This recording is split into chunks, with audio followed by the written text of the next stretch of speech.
Hello! Welcome to our Tuesday art streams. We've got a fun one today, honestly, with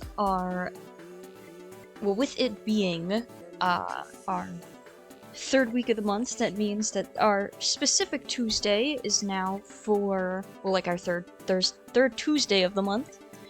We will likely perpetually be doing monthly creature sketches today, kind of on those days, so we can kind of get both sides of it, because normally I only get to stream kind of like the full kind of like ink and color for the people of the Huzzah Games Discord. So now we can do it this way. The Jeppenbach piece came out really good on stream, I think. So I think I like the productivity that this generates together. So it'll be fun. But before we get into that, we have a little bit of housekeeping to do. First and foremost, guys, we're almost at 50 followers. And of course, as usual, if we get to 50 followers, we are gonna see our little eggy boy here hatched. And he'll be hanging out on the desk. Our overlay here will get overhauled and kind of get a little bit of a better display going on here, and making things look a little more cohesive, a little neater, a little cooler. Because every time we do an iteration of these, of course, it'll be a good time. Imp, hi man, welcome in! We're going through our silly housekeeping stuff at the moment before jumping in. We've got some new alerts we'll hear eventually. So follower alerts got changed for the sound, and then so did the rating, and then I found a sound for follower goal. So I just have to get all of the little animations for those done, or static images, depending. Send the— oh yeah, we can do that. Let me see, let me pull that back up.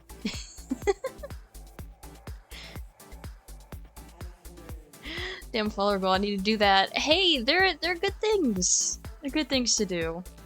It's where the egg came from. Oh, it's under alerts, and then it is over here. Oh, here, let me mute the music real quick, so we can get the full thing. Okay, so for our follower one,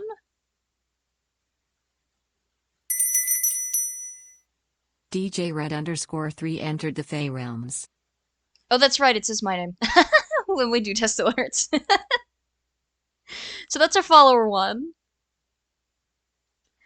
And then our raid one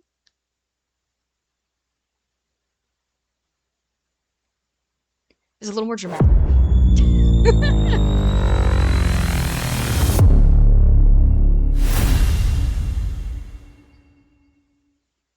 DJ Red_3 is raiding with 1 viewers.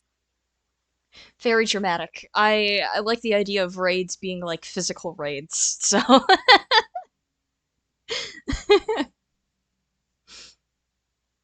a little more dramatic.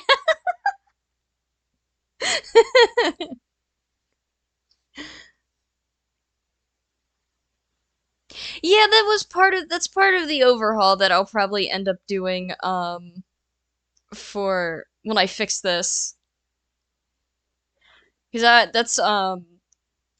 it's not like that particular chat box is not like something I can easily resize. It's a set size, so I have to like go into the little side thing that I have going on and fix it. So that'll be part of the overhaul. There's a lot happening in the back. Honestly, the box that it's hosted in will probably get shortened, so I can put like shelving or something on the desk for the little creatures that hatch. Add a couple more books or something. Maybe a bookshelf. Because also, when I originally made this, oh, let me get the music back on before I get started and forget. There we go. But when I originally made this, I didn't even consider that OBS had like a specific size. So when I made it, I actually made it way too small. So I had to go in and adjust a bunch of stuff, like after everything was made. And I did the bad of not labeling my layers and like collapsing layers together that I shouldn't have. Which that's what I get for doing it like in one day in late night, just on a whim. So there's a lot I gotta fix. There's stuff that'll stay, like of course like the egg and the sticker book, the little raptor and skull there on the desk, or like the Charon brand laptop monitor will be there. Just little like background things to fix.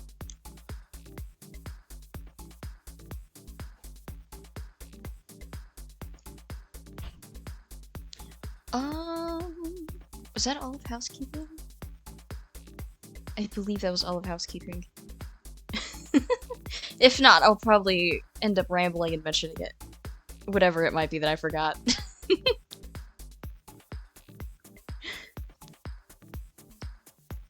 So we've got to draw DnD's Baphomet today, which I had a fun idea because he's in Dungeons and Dragons, he's a minotaur in the Endless Labyrinth. But he's also a mad scientist where he makes his own archfiends and stuff. So I'm gonna probably do a piece where he is in the middle of crafting something or having like that mad scientist cackle going on. He also has a neighbor, and the way they went through, I can't remember his neighbor at the moment, but the way they went through describing him with his neighbor, where they have this like non-interference pact, it made it just sound like they're just like white picket fence neighbors. They'll walk outside, be like, "Hey man, how's it going? What are you working on today?" Oh, you know, trying to, put down Orcus the Fiend over, out west. Like it was such a casual read for some reason for a demon that lives out in Avernus.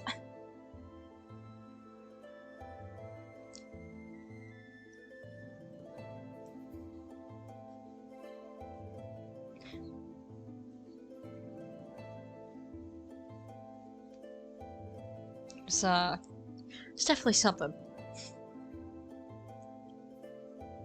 So one of the things that I really liked is that he's not like a typical minotaur with how they described him. He's got like a 6-point horn, kind of like the one sheep. I think they're sheep. They're not sheep, they're goats.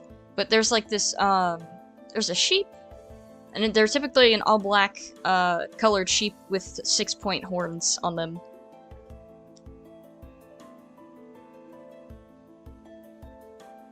So that's what we'll be going for. No, that's putting the turn of his head too far. We want the turn of his head about here. Which puts his eyes here.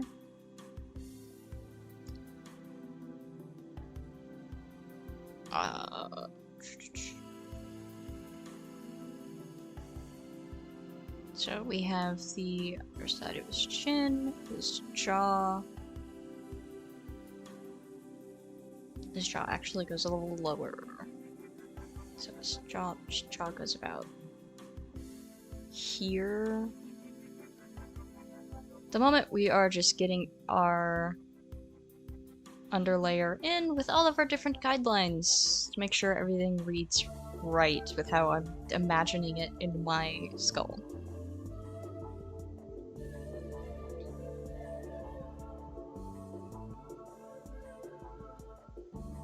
So I kind of want him holding up some kind of, like, beaker.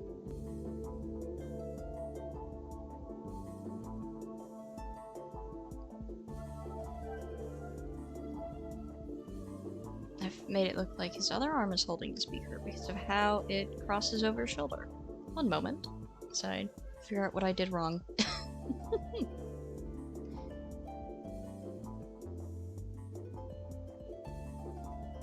Okay, well first off, he's not standing how I need him to be.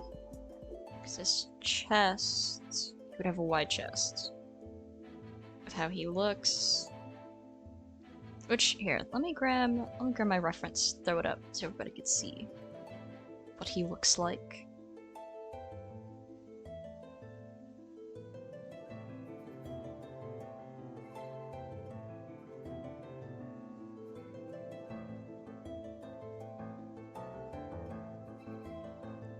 Copy the image. Toss it in, and there we go. Here's our mans. Make it a little bigger. So he's fairly terrifying looking. And he has like these very sunken eyes, his jaw and his teeth very shown. And like I said, those 6-point horns. Very Minotaur. You know what? I will use your stream to do some work for my stream.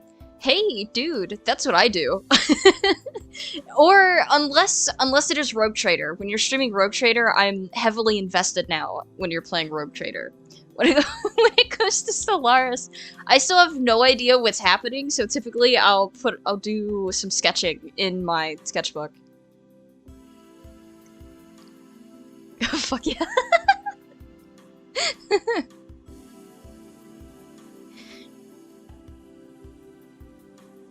Yeah, so here's our man's, and he's got this cleaver here, which I believe is... It's got some really fancy name. The heart something... Let me see. Oh, it is literally called the heart cleaver. It is a giant...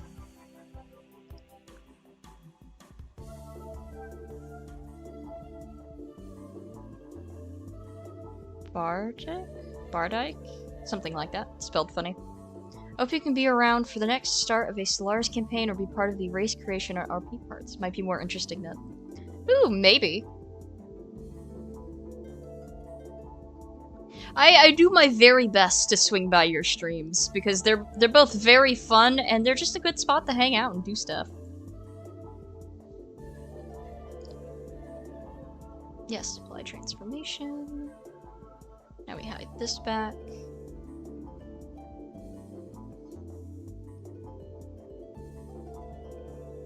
So I'm gonna clear this. I visited another US streamer I talked to sometimes today, and he said he's a Trump supporter. Devastating. Likewise, you're among the very few I make a point of absolutely showing up to. First off, that is aggressively devastating, especially with everything. Like, it is... I'm normally very good about looking at the news and reading the news. I consistently have to take one day specifically, look at all the news, and then not look at it again for a week. Which is just... It's insane around here.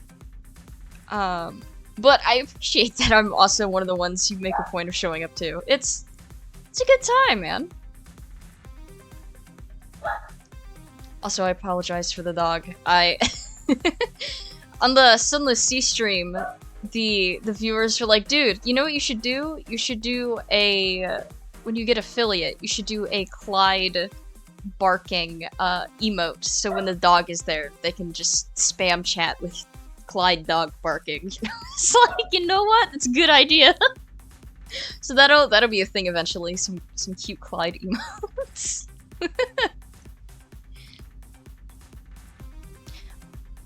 Grand idea indeed. Chat normally has some pretty good ideas, I've realized. Okay, I'm gonna zoom in a little bit. Not that I should be, because I should be putting down my... Make it a redeem to play even more barking. You know what? See? Chat always has good ideas. I like that idea. Especially because maned wolves don't really bark. They just kind of scream. And I feel like that would be a really fun one to include.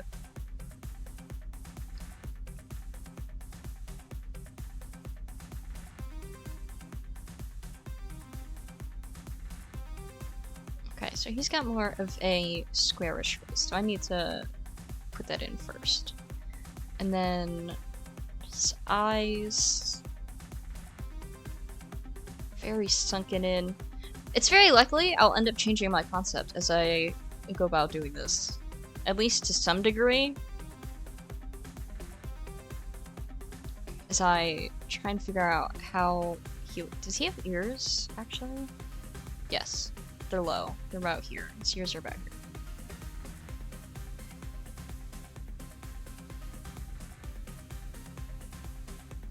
At this point, I may just put Clyde on the new overlay as well.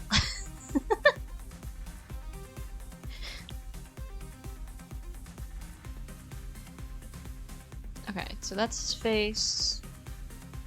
He's probably got a heavy brow. His eye cuts in.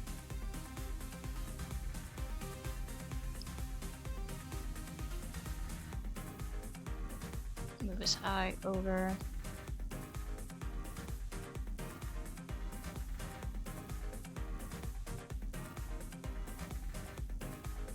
It is not very often I draw bovines, so he's gonna be a fun little challenge, I think.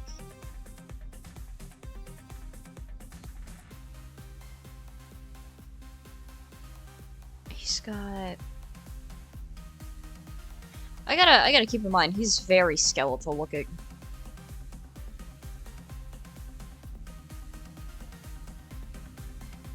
So I can kind of pull on that a little bit. Which weirdly makes it much easier for me. I've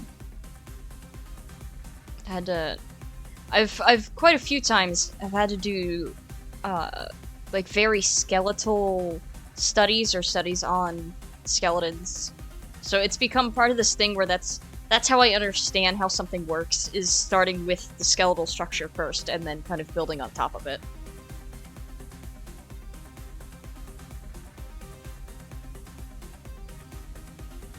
So this will be his lower jaw.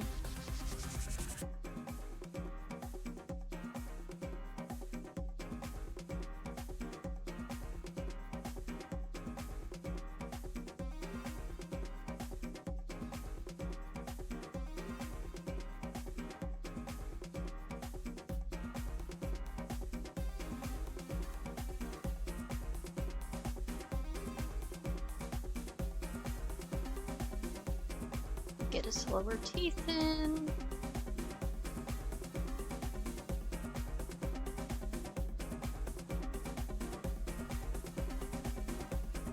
Oh, not liking how that's looking either. I think I've got a different idea. We are gonna change the idea. I'm gonna change this idea. Just a little bit. So I'm gonna get rid of this.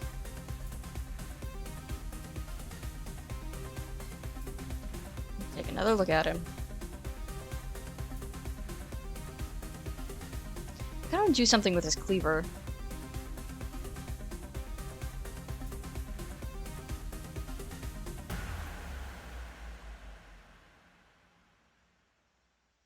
Maybe he's fighting Yanogo. Maybe that's the route to go. So then, in which case, I'm going to rotate my canvas.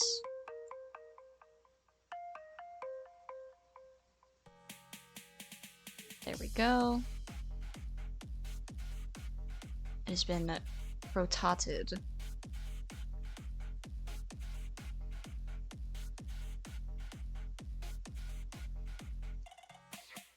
So I want him in the frame more than Yanogo would be.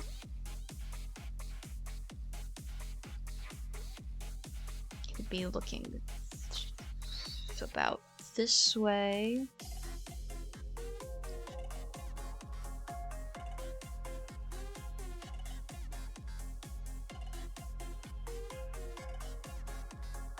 See, okay. This is my struggle. When I'm first sketching scenes, doing scenes is interesting because I always got like a million ideas. So we've changed from mad scientist to battle Baphomet. And the idea I've had is having him swinging at Yanogo, but having him kind of winded back, so his shoulder would be more in the forefront here, his elbow about here, and he would have his hand here, or it would be more this way. Kind of here, and he has his cleaver being swung, and we would have Yanogo just kind of here, or I could zoom it out where instead of this, we have Baphomet here having already swung. So the cleaver would be about here, and Yanogo would be jumping out of the way. This way, with my very crude doodle.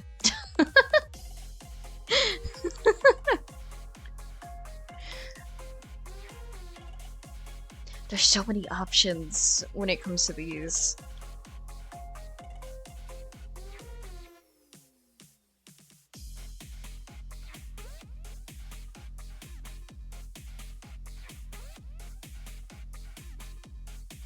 See, and then if we want to go back to the mad scientist thing, we could have a close-up of his desk here, kind of with like all the bottles and trinkets, and maybe his hands are flat because he's reading over something.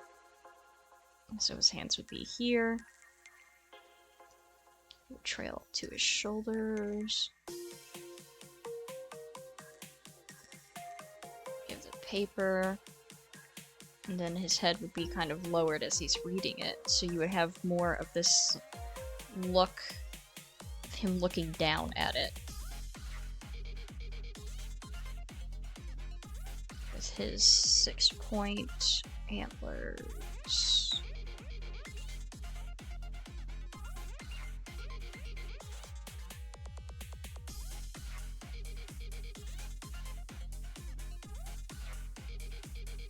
I kind of like this idea of him looking down at this paper, these things that he's trying to read. Though I might remove the paper and do, because he's making fiends, so he's being very Frankenstein. So I could do creatures, kind of like the creatures he works on the desk, like maybe their parts, the saw tools and stuff. Something like that.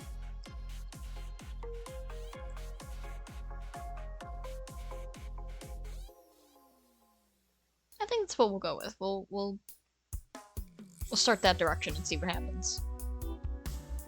So take this. I'll lower this opacity a bunch. We'll get started on his face. Because that one's gonna take some time. So his horns would actually be more about here and here. I'm gonna go back up to this layer that we're supposed to be working on and take another look at his nose. Oh, he's sideways now. I'll tilt my head, it's fine. He's got like a whole beard thing going on.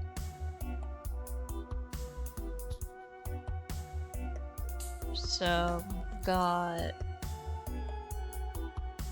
Oh, he's got like fangs too.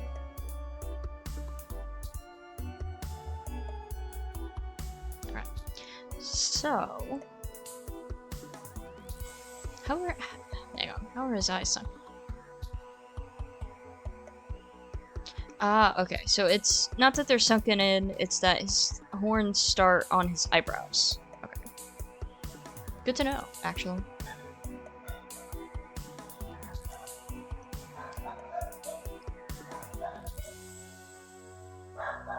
I apologize for the dog. Okay,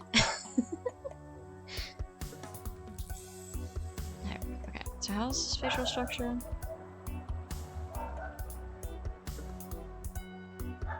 He has, like, no muscle on his face with that design, but he looks very spooky with it, so we might keep that.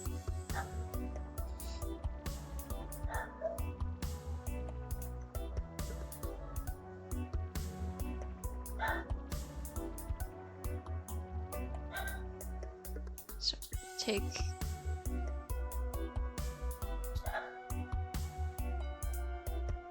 this...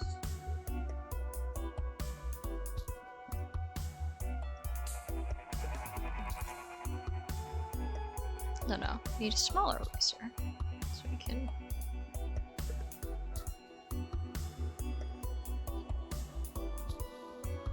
Right now we're just working out basic facial shapes, so we can kind of get a feel of how he looks.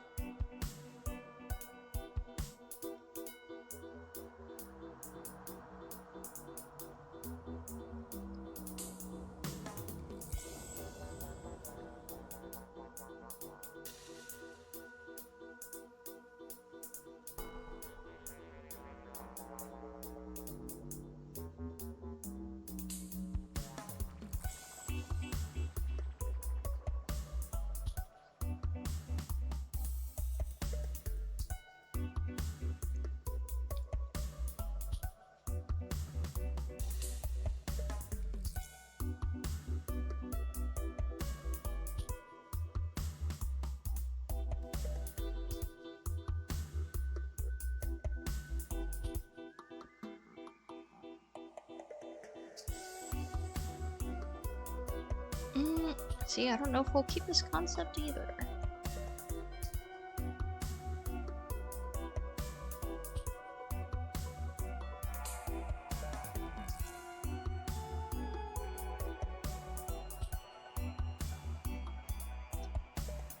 He doesn't look as horrifying as he should. Hang on. Because I like this pose, I like this idea. I've got to execute it now, though.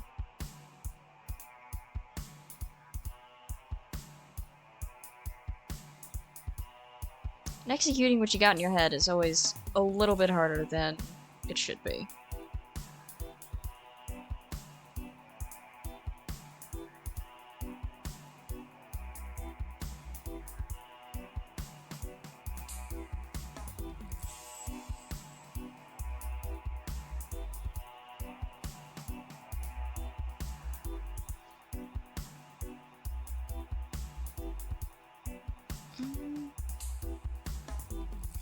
Very suddenly just sort of works, yeah. It's always a process trying to get it figured out.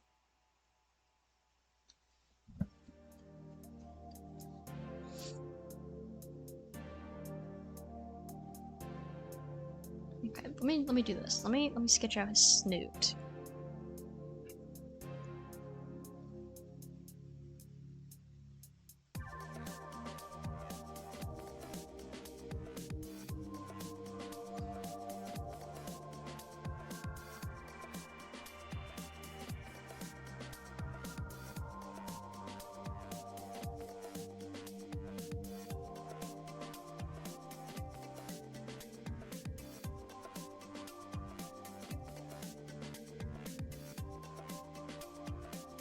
We get his snoot. One of like the most important things is getting all of the features locked in, because once you get those locked in, then everything else just kind of ends up quite a bit easier.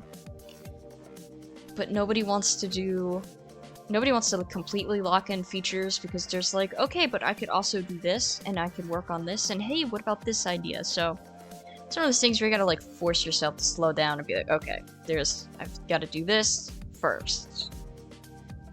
So I've got a snout locked in, and it's at the angle that it's supposed to be, because I actually focused on the snout.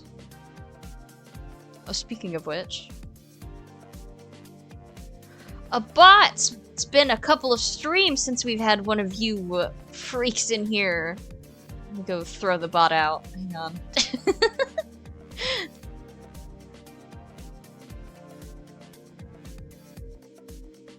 Possible ban of Vader? Incredible. Alright, there we go. No more bots. They used to leave at least a follow, fucking leeches. Yeah, man. I've not seen a bot actually give a follow to me before. They just kind of show up and speak. I'm like, no, get out.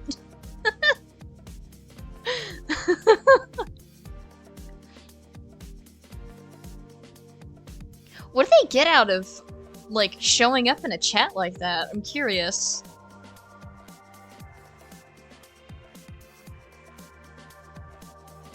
Because I can't imagine anybody actually, like, goes and uses them.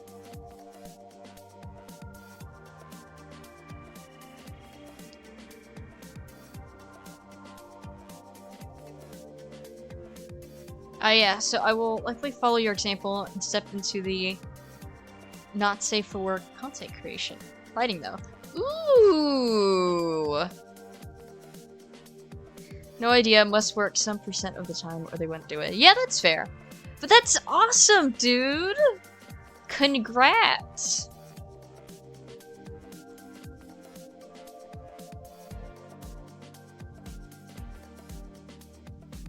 I'm very curious to see what you end up writing.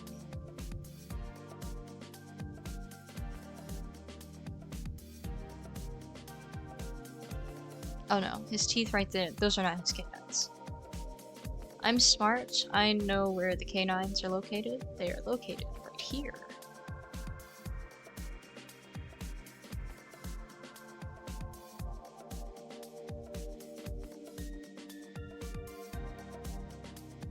Because then these would be the smaller And these would be your front teeth. I don't have to worry about perfectly aligning these because he's a demon.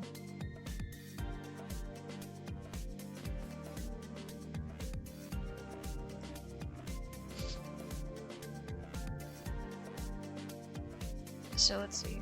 That would be his brow. His brow probably carries over to the edge. Carries up because of his horns, so then they would technically connect here and flare out.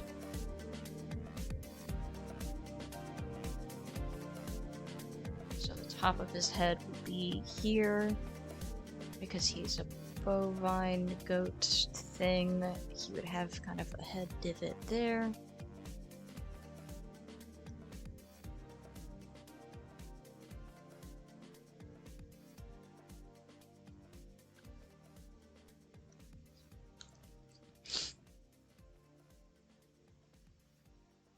His cheekbones would be here, so them rounded looks a little silly, so we'll make them pointy. Because if something is evil or violent, typically you want your shape language pointy.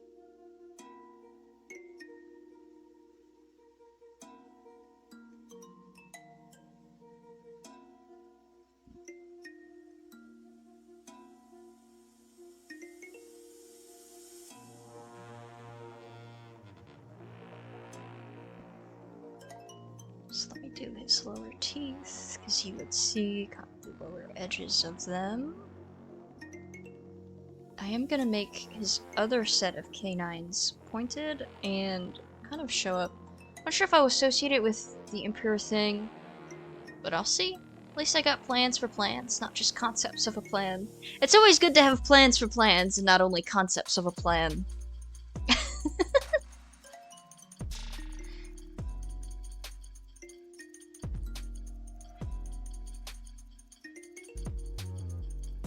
I know for me, and like why my stuff is associated together is it's something that I enjoy doing just on a whim, and I don't do it very often. So it's something that like is like, hey look, I also kind of occasionally do this, here's some spice, because there was the brain cell, I guess.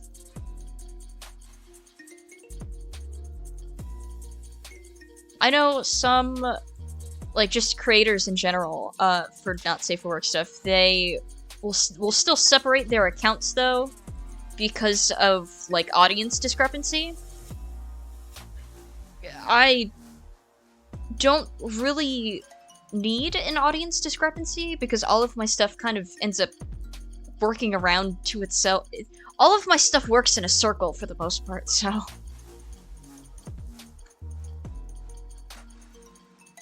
Yeah, I think it's mainly that I wouldn't really tie my face to that stuff because I still have a career. Yeah, that's also true. I, on the other hand, this kind of is my career, so. So I completely get that.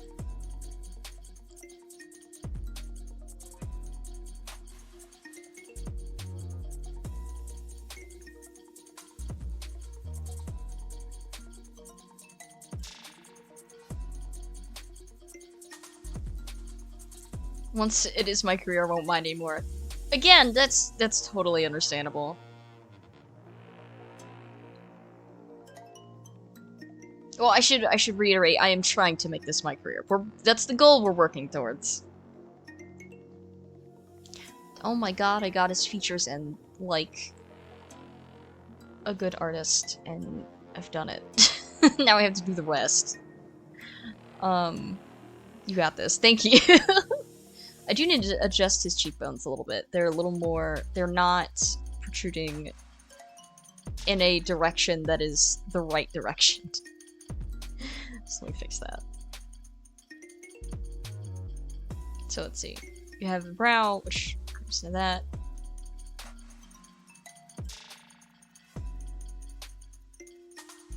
So let's try it this way. Let's see. If it doesn't protrude out necessarily, but curve down. That looks much better, because then I can do his floof that he has and stuff kind of attached.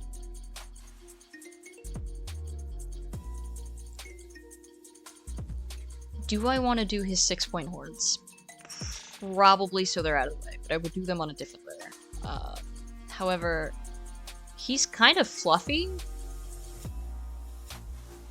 so his horns would go out like this, there, this here, and then I believe the other part branches off there.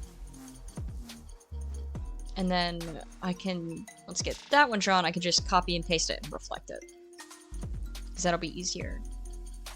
And then on top of those, he's got like these smaller pieces that sit on his brow, though I should make them more jagged because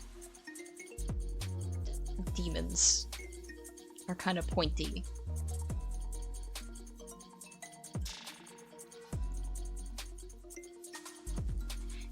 You know, Imp, I've got enough points for another art redeem for you, and I think I've got an idea at some point to throw at you again, which is to see how you would do drawing a Tarrasque. Because I think you can do a very interesting rendition of a Tarrasque.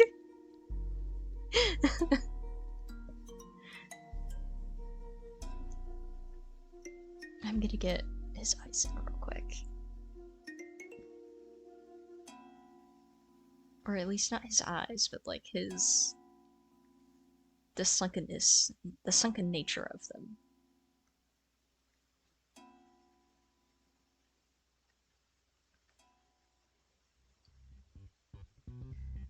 There we go.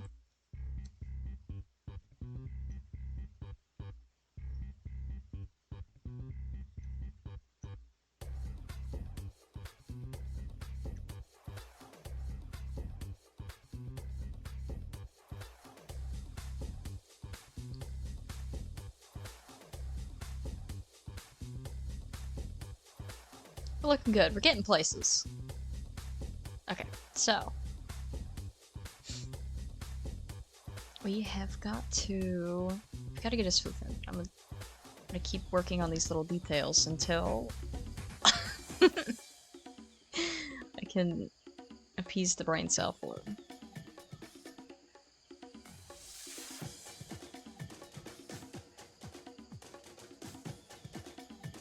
I will say also, the not safe for work stuff, very much, it helps to have very encouraging partners for it, because my partners are very, very encouraging about it.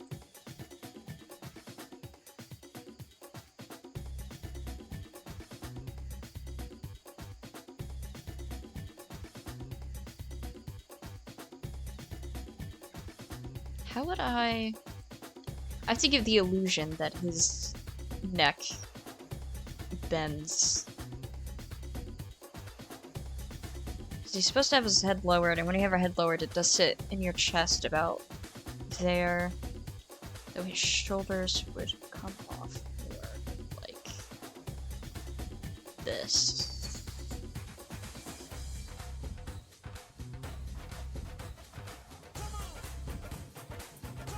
Very carnival music. I dig this.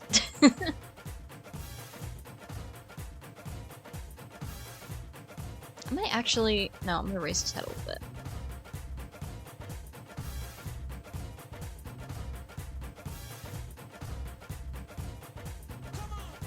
Just make it a little bigger.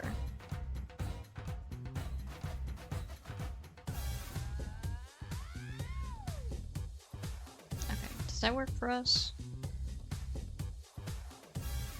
Sure. Okay, so how does his fluff look? His fluff. Floof. The answer's just kind of yes. Okay. He's got some skin, like his skin is on his, he has skin for his chest and then like on his thighs. He's also digigraded, I see. But not in a comfortable manner. Yeah, he does have ridges that sit on the back of his head. Okay. Wild and wonderful music. It is some wild and wonderful music.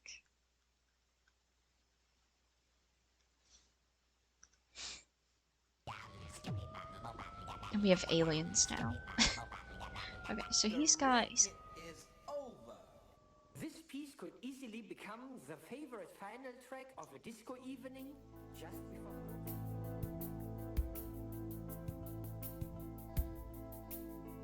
I'll come back to his horns, I think. At least the ones that sit on the back of, like, kind of over the back of his head, I think I'll come back to. I am gonna draw his horn, though. No. If I do that, it'll add a point. Hang on.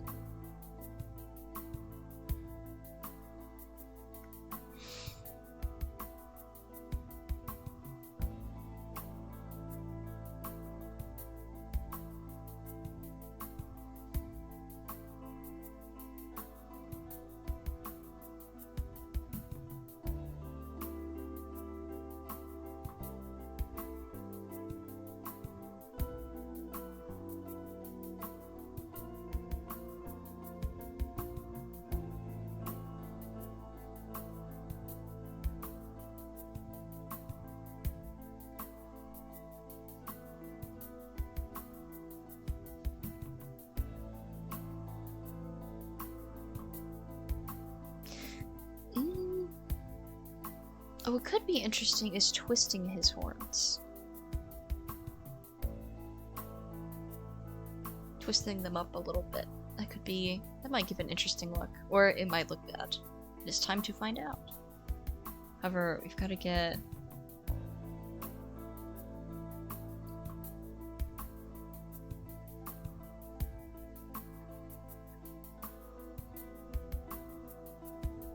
Was your motivation to draw him? So, when it comes to third Tuesdays, well, okay, so like the third week of the month for my actual like job, which is running, right now is running DnD for different clients through a company called Hazard Games. So, part of my job there, on top of running D&D, is I host monthly hangout sessions. And part of those monthly hangout sessions is essentially based around the monthly creature, where that Discord community will vote on a kind of like a set of typically 4 different creatures based around a theme for the month. And then the thing that wins the vote, typically I'll end up doing like a full like breakdown of like the character or the creature, and doing typically the inking and the color of the art piece on stream for them as we're talking about it. So I'm using the third Tuesdays for getting the sketches in and figuring it out. Technically, Baphomet has not won yet, but he's got the most votes right now.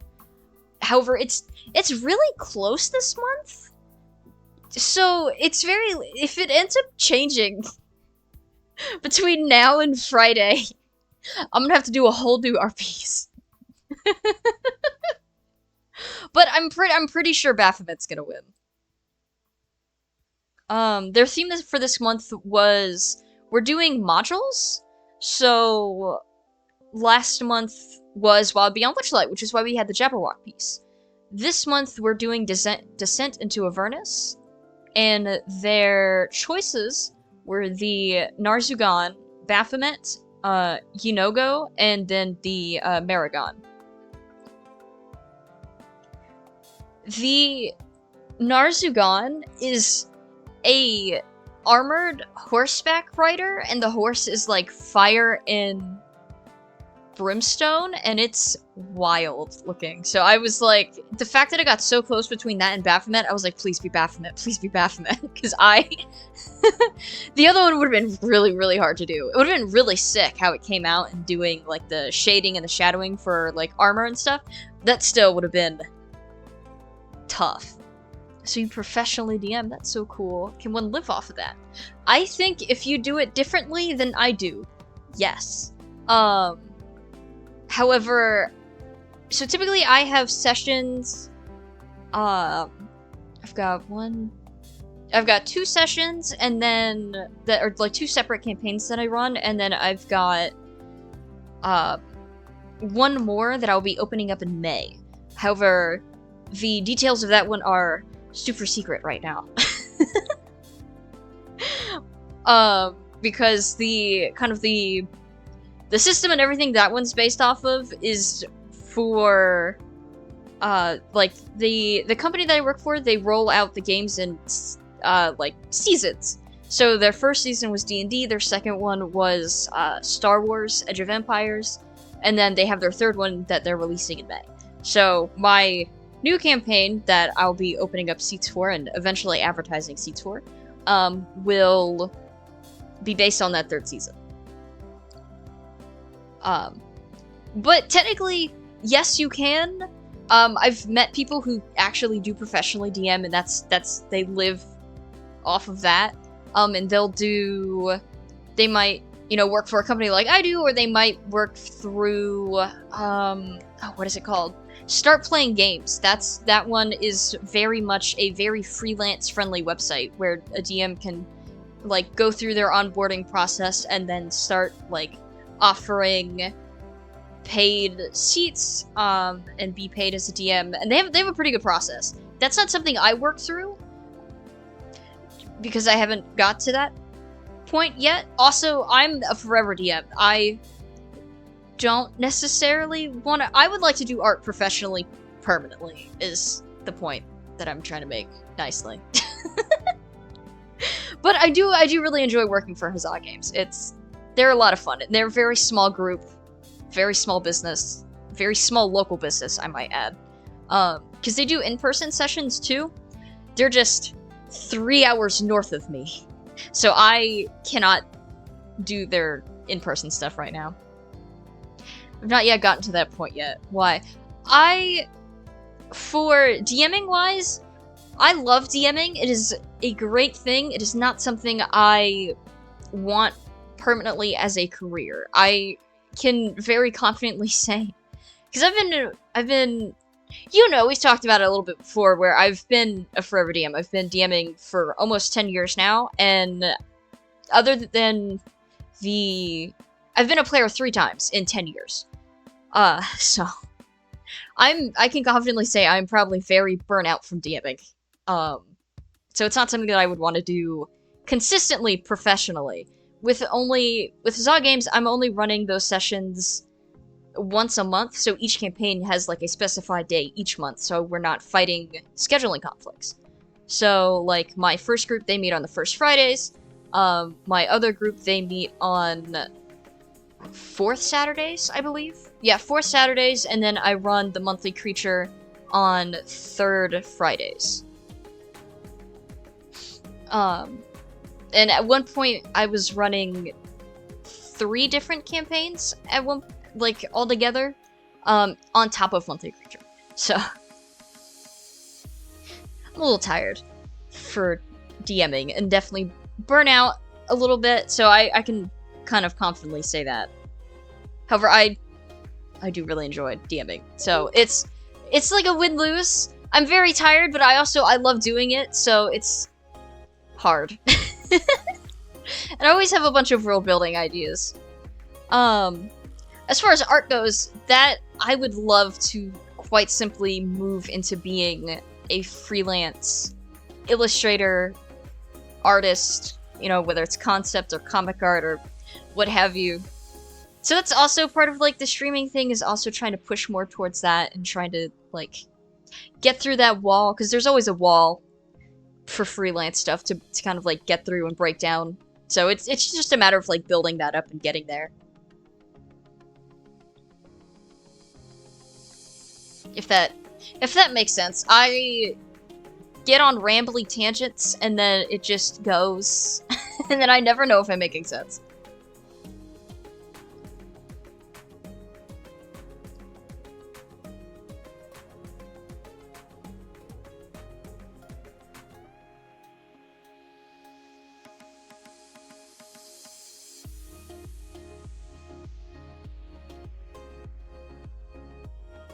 That makes sense for sure. Okay, good. I'm glad it does.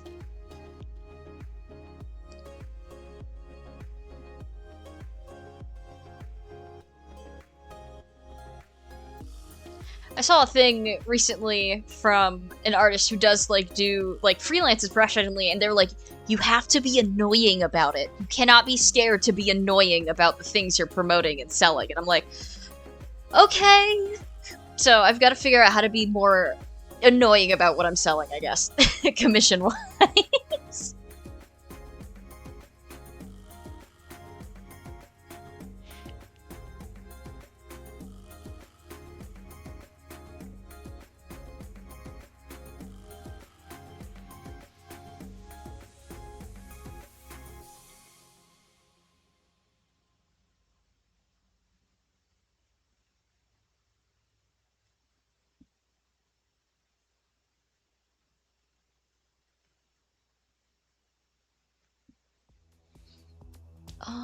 No, I don't like how that looks, actually. I was thinking about it and I was like, no, hang on.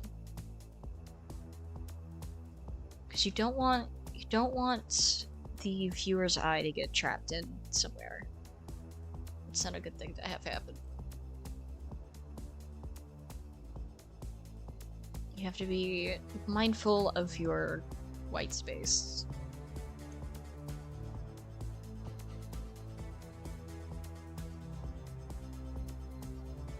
I will say, with doing the monthly creatures, I have gotten much more... First off, I've gotten a lot of practice doing art streams.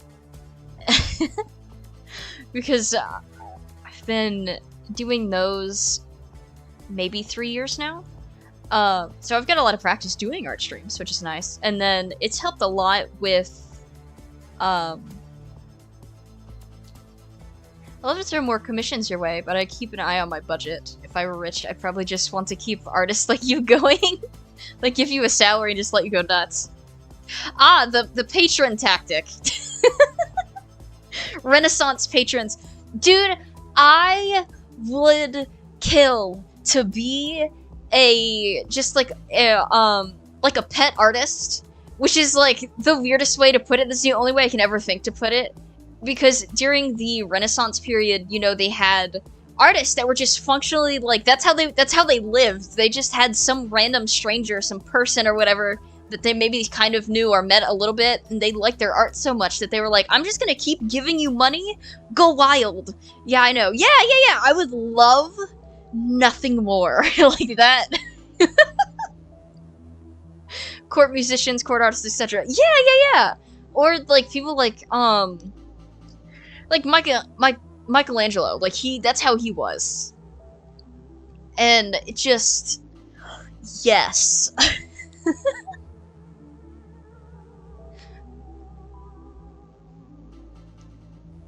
Put me in a terrarium and just let me go wild without having to worry about things. That is the way.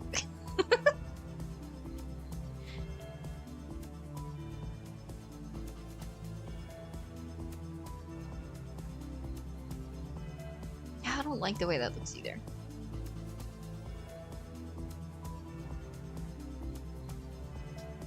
How can I get this 3-point going?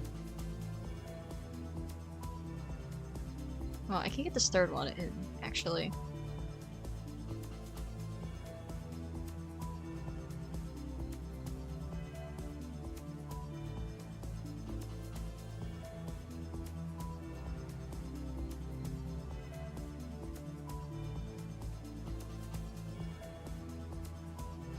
I may have figured out why streamers read their chat multiple times.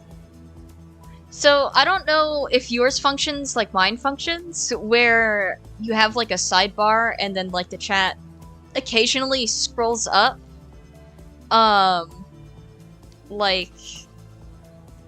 It disappears at the top for you, like when you're reading like your specific chat that you might have to decide like for you specifically. If it does that, the flicker might just be like a trigger of, oh, something moves, I have to re-chat. Like, that might be what it is.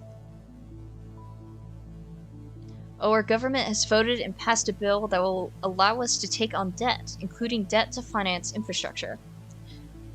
Take on debt to finance... So, like if a road needs to be built, then people can tier to like, yeah, I'll take $100,000 on myself to...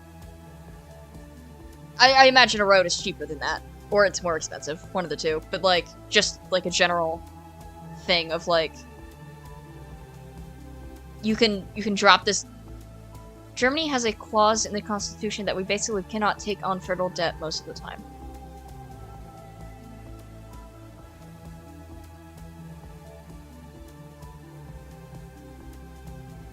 Huh. It's for railways, highways, fiber internet, etc. Right. So, okay. So, if they need a highway, schools, everything like that. Okay, so if there's like, okay.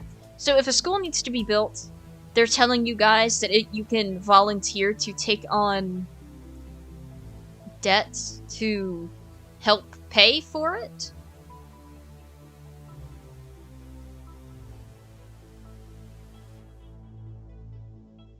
Is that basically what that is?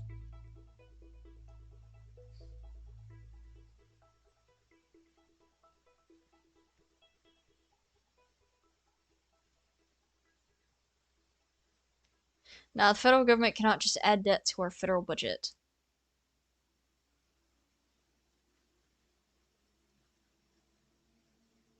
Right, so how does, like, it allows the government to borrow money?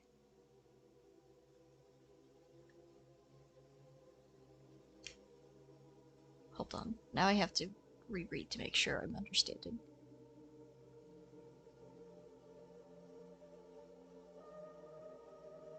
Oh, okay, so us as in, like, the country, not us as in people.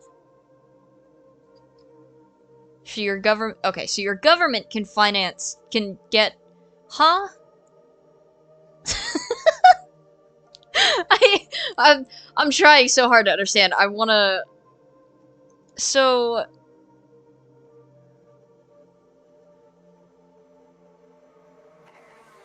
Like...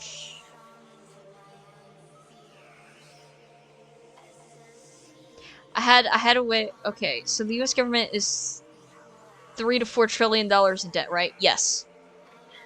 All the time. It's probably gonna be worse with everything going on and how many people they keep firing and rehiring and just all the tariffs and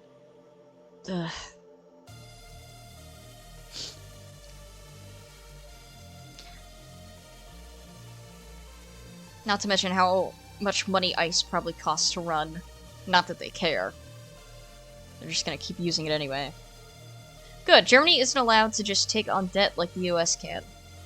We got a debt break baked into our constitution. Oh! Okay. That sounds like a good thing, honestly. Unlike what we have going on, where we owe a lot of people money, or we owe ourselves. I don't even know where our debt goes when it gets paid. Not that it ever gets paid. Can a country go bankrupt? I wonder. That's something to look up. That also means that we don't put enough money into working through civil infrastructure, funding, etc., which is all crumbling. Ah, okay.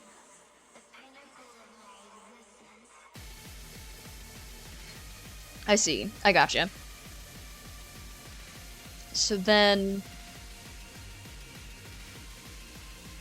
So the vote for the bill allows you guys to do what we do now?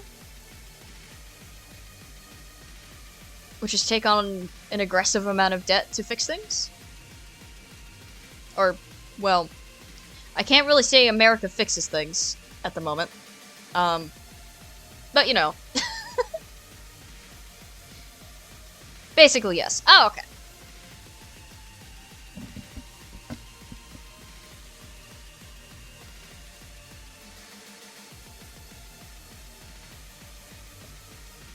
I hope y'all's infrastructure ends up much better than ours. Until ours can get fixed. Just at a smaller scale. It's 500 billion for defense, 100 billion for infrastructure. etc. Ah, okay.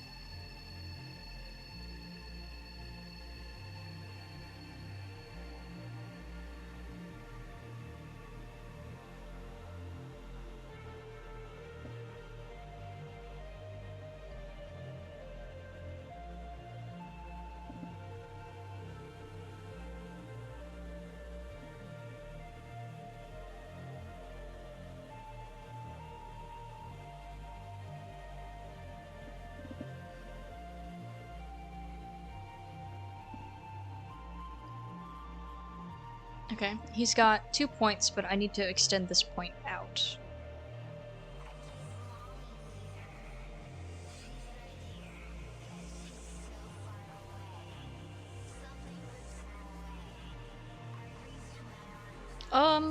Oh, that's the airbrush. I was like, why is it coloring? I see. My mistake.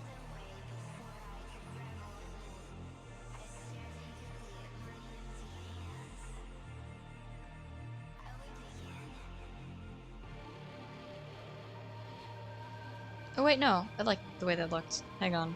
I can kind of break up the shape a little bit.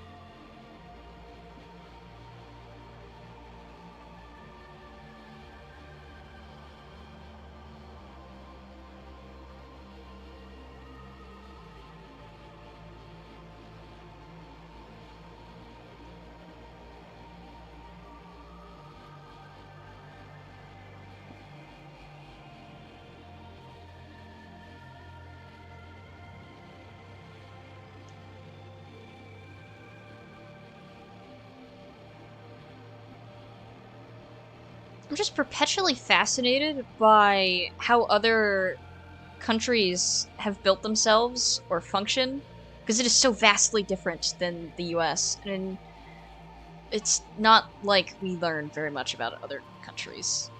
We just kind of get a lot of, hey, the US is the best, and that is all you need to know, and that's what you learn in school, and then you get through school, and you're like, hey, no?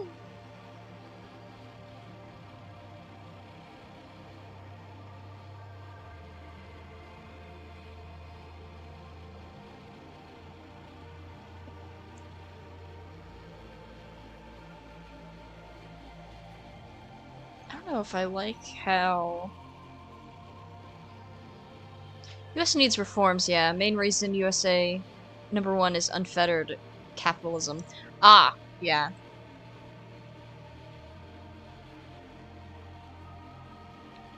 Yeah. Like, your financial markets allow some insane shit that is very, very illegal everywhere else. Speaking of our financial markets, all of them are tanking. The entire market is currently tanking. I did look at a little bit of news earlier. In the benefits of that tanking, though, Tesla is down about 45% of what it normally is at. It's, like, completely dropped. So, there's a benefit. There's the silver lining, but yay. Yep, EU markets, defense especially, is doing the opposite. It's going up. I'm not surprised.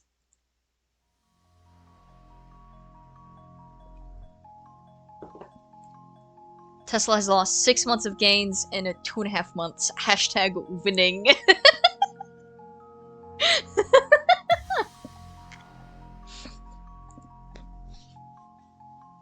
Agreed.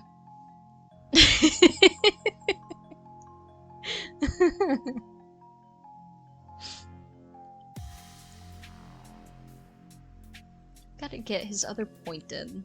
So let's see. Can I do this? Well, not exactly that. Hang on. But like, if I no, because I have them all pointed backwards as well. I'm gonna have to fix. I've made it too round. Hang on. I've got ideas. I don't think I can do my idea though, but we're gonna see.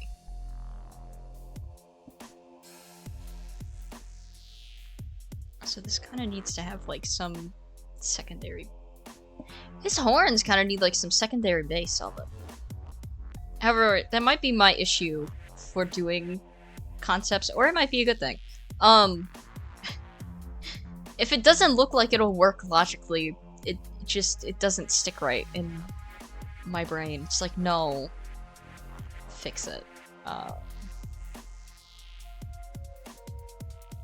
Because like having your antlers pull off of your brow like that is bizarre. But you'll see that in a lot of D&D art, especially the older stuff, you'll find that a lot of the are like tieflings. Their horns and their antlers are pulled specifically off of their brow, when that's not really a stable spot to have horns and antlers come off of. You typically want it more on your forehead, or actually no, you would want it on your forehead because that's adding a layer of protection to your frontal cortex, where your brain is at.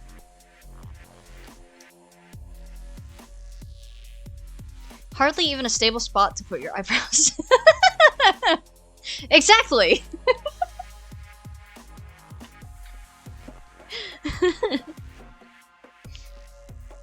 It's just a weird choice, I think.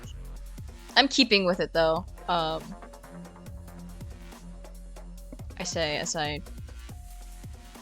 so you know.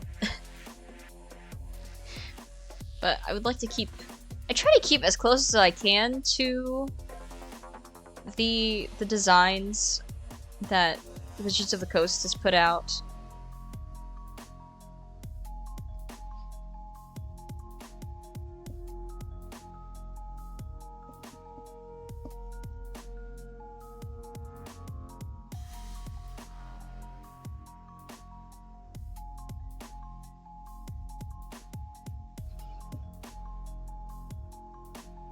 Oh man, speaking of tabletop games, there is this tabletop game, I actually think it is a German tabletop game, that I need to re-find the books for, because I realized I don't have the books for it anymore.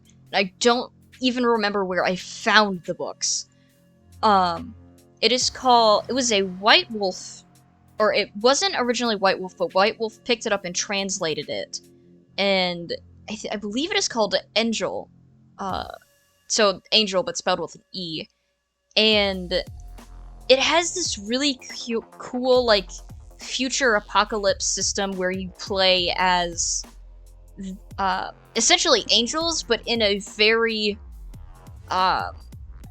future scenario with, like, very feudal-style government. It's a really weird game. They have a lot of really cool creatures and characters in it that I need to find again, so I can try and see if it's a game I can run. I say, as I've pointed out. See, that's my issue. I look at a system and I'm like, I can run this. Let's run this. This will be fun. Because I know if you don't have someone who is constantly willing to run a game, you're not gonna have games run.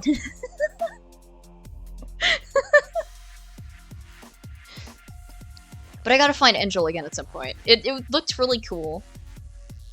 It was just really unique because they went into really heavy detail over, like, the clothing and the style and the rankings of people, like, hierarchy people.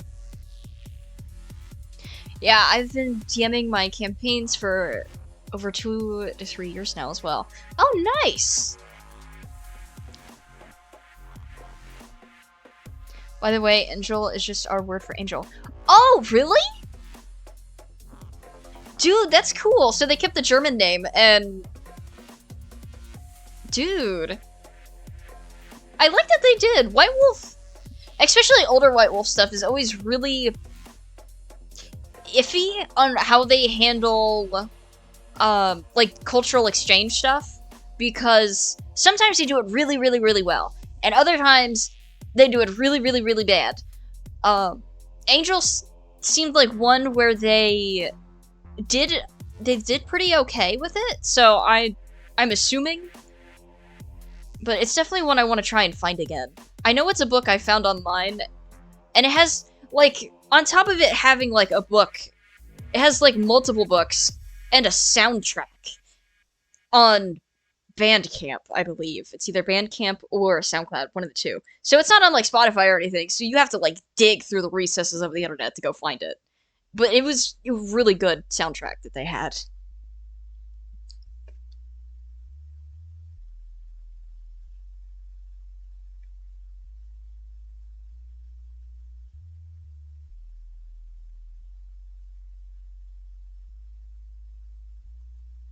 And where'd my music go?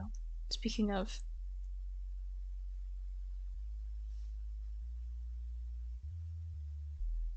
Oh, it's like very quiet, whatever this portion is.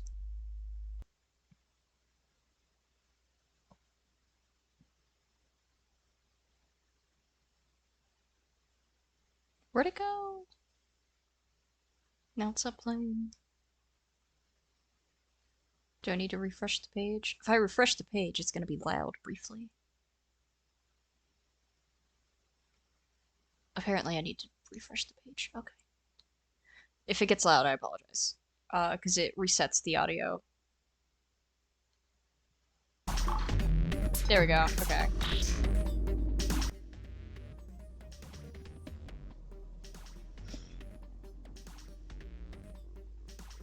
There we go. And I've got to find another music channel at some point that's stream safe.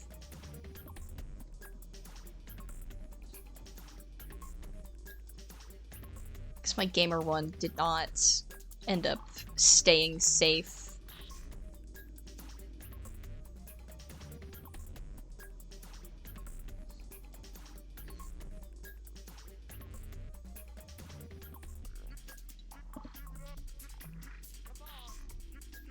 Which is always a sad time when you're suddenly like, ah, my music, it's no longer safe. Gotta change it. Alright, I'm gonna take this, because I like the shapes of this. I'm gonna rotate it, I'm gonna connect it. We're gonna see how that goes.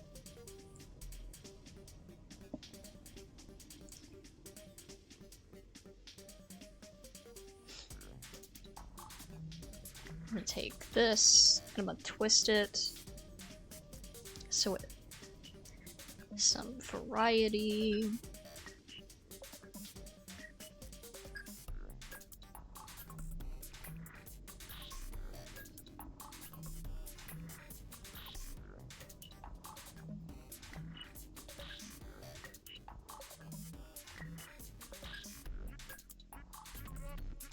Okay, does that look okay?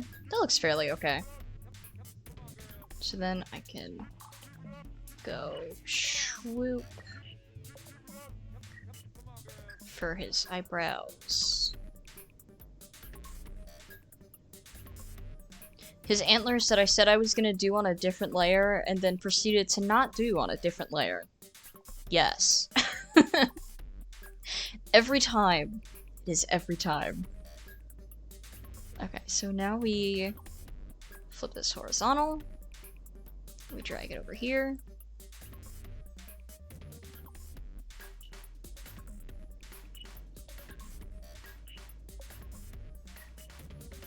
If it works, it works. Exactly. If it works, it works. There we go. Now he's got his antlers. That I will probably thicken the bottom of, because it's bothering me. Okay, let me see. So if I were to thicken the bottom of these, I will probably have it pull off the side of his face. So then it would pull from the back.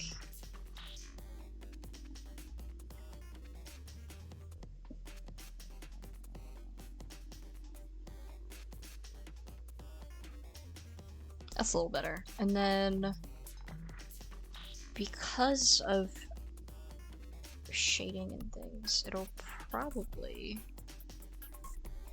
look a little closer to this, where the underside is black, or at least with heavy ink. So it still has that weird shape, but it has a readable weird shape. Now I just have to repeat over here, where I've made a little bit of fluff, and then behind the fluff is where this gets pulled.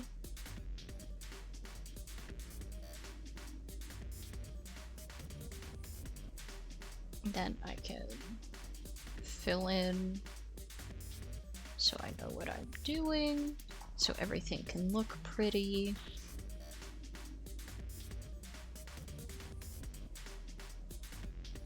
And now he looks pretty. Okay, so he's got ears.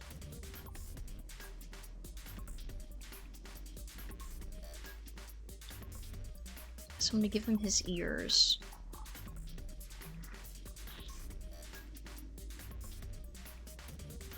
They are probably ripped and torn because of where he comes from.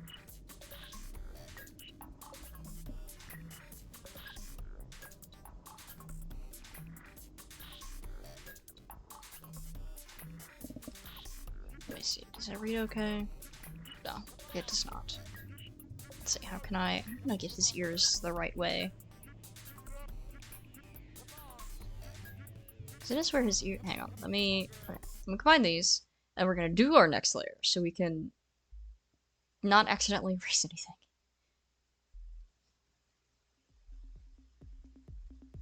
So let's see. Your ears typically.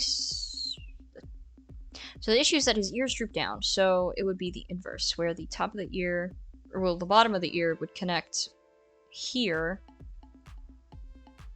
and the other part would be in line with your nose. So let's see. Okay, so far so good, and then I can toss it on the other side.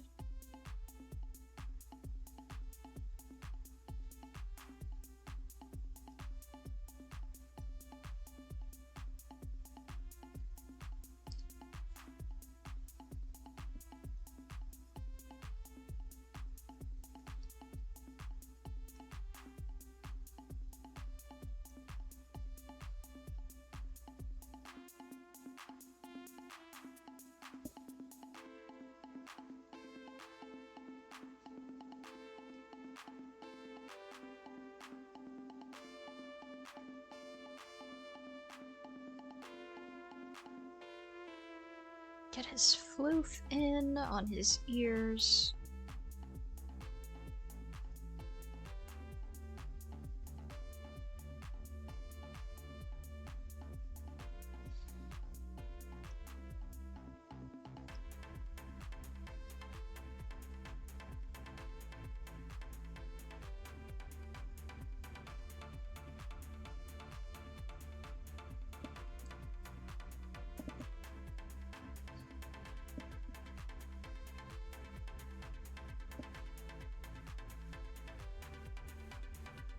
Mans has got some fluffy ears.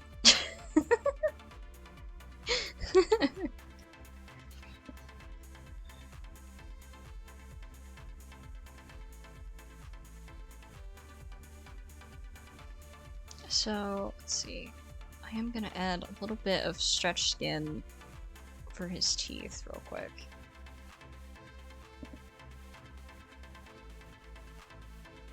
What's good is I had to draw a Goloma recently, so if nothing else, I got a lot of practice trying to do the kind of shown teeth and stretchy skin. Because their teefies don't have lips, so they're a little weird. Speaking of, my DM from that Pathfinder one-shot was like, do you guys want another one-shot? I'm like, please? Yes. And you made it level 6, so we could either keep the same characters that we had, or we can make a new one. And I will be making a new one. And me and my partner are planning on doing a, like a dating or like married duo, which I've actually not done with one of my partners. So I'm really excited to actually just do that, because I think that's really cute and really fun. I was really excited when they brought it up. But I won't be keeping my Goloma cleric. I'm gonna be trying champion, and I've already got like this whole character concept. I made that character concept Sunday, so the day directly after the one-shot for Pathfinder, which is a I think it's pronounced Arzaketi, so an Arzaketi champion. And I based the Arzaketi around a lemon shark, because I really like sharks. So I've got this shark champion who kind of hung around the shores of kind of like docks, like this port shore dock of a city, and ended up meeting a dwarf, probably a dwarf cleric, whose patron, I really don't know how to pronounce the goddess's name, but essentially it's like the dwarf goddess called the Debt Minder, where she's like all about, you know, quid pro quo and vengeance and making sure that you, like, all scores are settled. And this Arzaketi ended up losing her dwarf friend, and so she, like, begged this goddess to, you know, bless her and let her go hunt down the people who essentially, like, killed her dwarf friend. So that's her concept, which I think is a fun concept. I like going from... My DM pointed out that my characters are normally one of two ways, which is Lil Bean, little dude, just a guy, or, like, the most angry, anarchistic kind of character you could run across, which is not far off base. So... I'm very excited. This character is the paladin. The champion doesn't have a name yet. Working on that, but I've got a character already for this new one shot that'll be happening next month. I am ready.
He's got some of his floof in, and then I left space for the other part of his horns that kind of sits on his head. So now I do the rest of him. So let me... Oop, what did I do? Oh, I did something. Hang on. I broke a layer by accident. Okay. So let me get those down. Yeah, okay. We go uppies with another layer.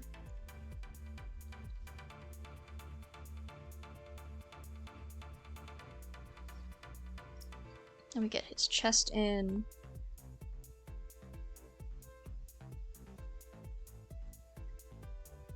I do think I am gonna... I had an idea for, kind of like on the original concept of this, of giving him kind of like some kind of lab coat, and I might do that still. I think that would still be really fun to do, is to give him a lab coat.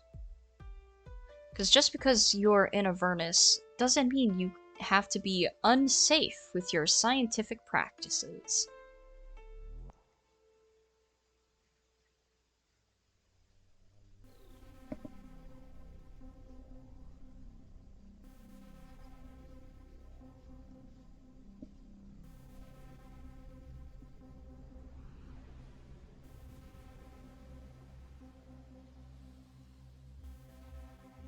Alright, so he's got his chest and, like, his weird rib structure that he's got going on.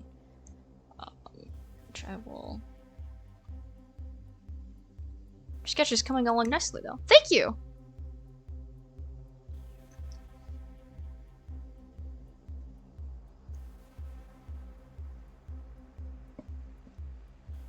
One of the things I've kind of realized as I've been kind of doing these and then doing the comic on the side is I've got to treat every panel like it's an illustration, or I'm gonna not end up doing it how I want it to look.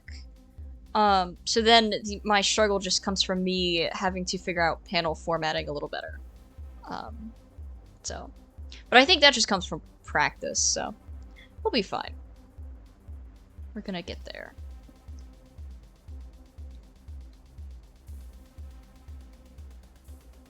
Okay, so shoulders and thick arms.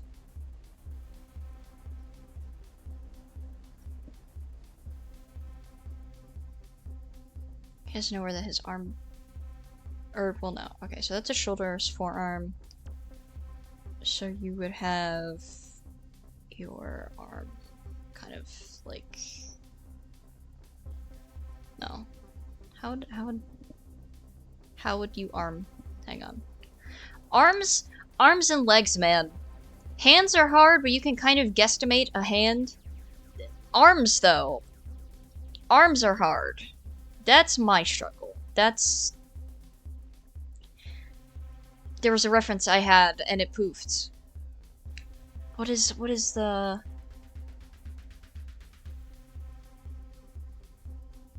It's not the Roman Empire thing. I can't think of what it is. It's something... it's a similar vein of Roman Empire, but it's the... like, negative variant. Whatever that might be.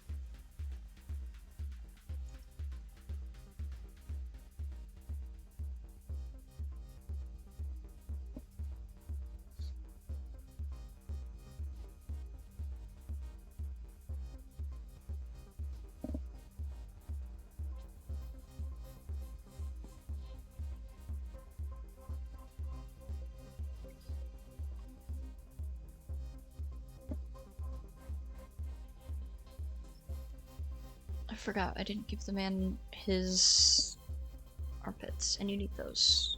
That's how your arms work.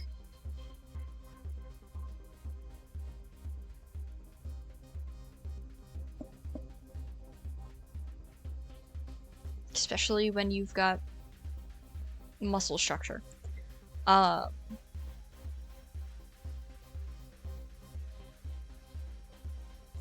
Okay, so his collar bone would be like there, and then it would flow up into his shoulders, which are there.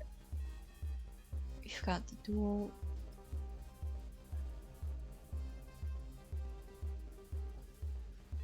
I think I've got his arms wrong, proportionally. Hang on. What is on this layer? Okay. I can't just delete the layer. Hang on. Okay, so we've got... Gotta take it a step at a time with these arms and their position, which I see I didn't actually point out where his elbows went. They've disappeared. No elbows for Baphomet. Okay. So there's all that on that layer. Make another temp layer once again. His shoulders might be a little high, so we'll do this elbow, hand,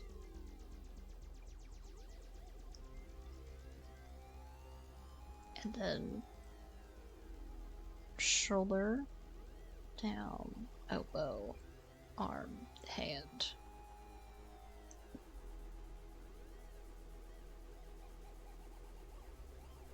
Your hand needs to be a little bigger. There we go. So then...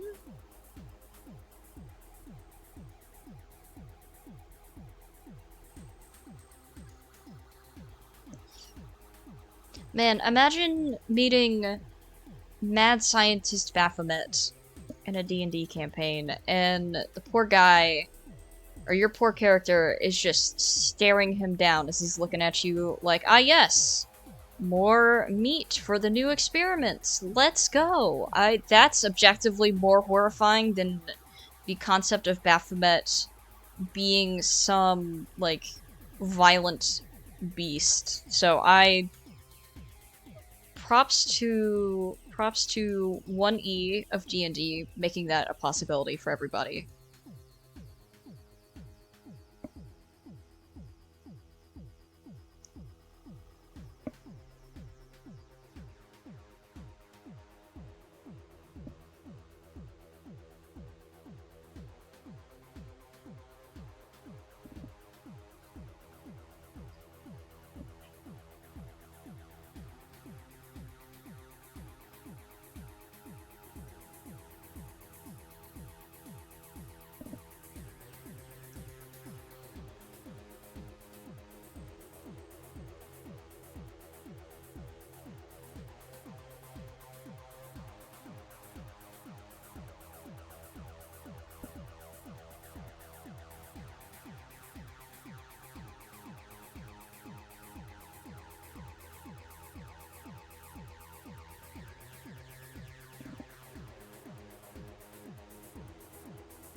Oh no, that was the line I wanted.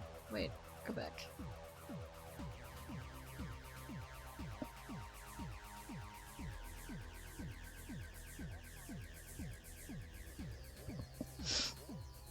And then I can take this arm and do the same thing I did with the horns, which is taking it and copying it and flipping it around. So then I don't have to draw the arms twice. I've made a small mistake with what I did. There we go. So then we take this and we click edit, and then we go to transform, and then we flip horizontal.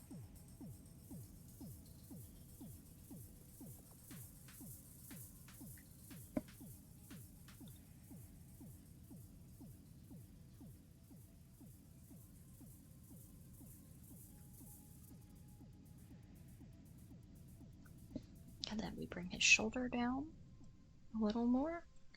And voila, Baphomet has arms. I can go through and erase this without consequence.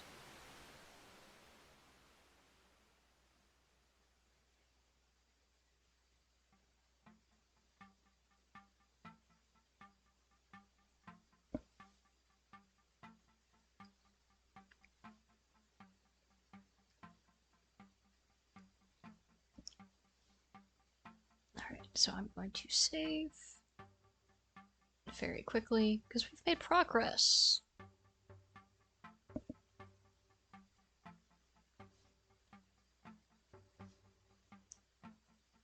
Alright, so now I've kind of mostly got Baphomet kind of sketched in. So I can collapse all of those, and I can kind of work on his table a little bit. So his table would have a little bit of a fisheye effect because of how close we are.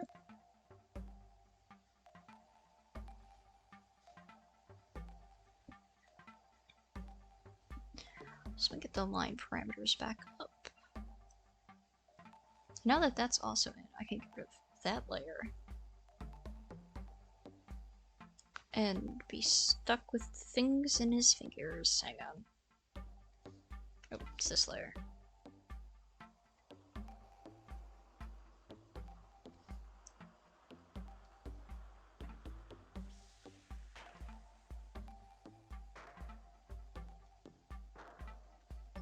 There we go. Bit of a cleaner sketch going on.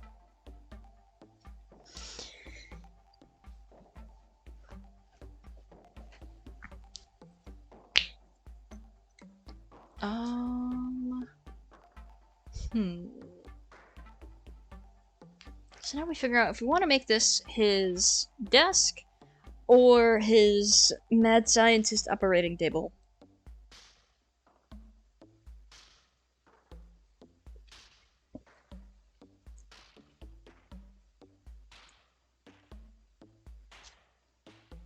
We also have a lot of fluff to add to him. Which I will perpetually find amusing that they've made Baphomet so fluffy.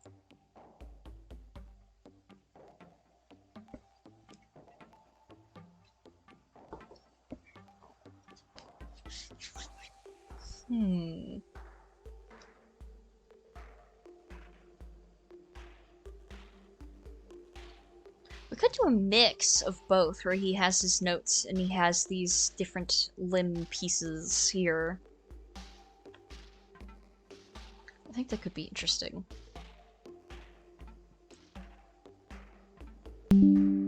Oop, my computer, not yours.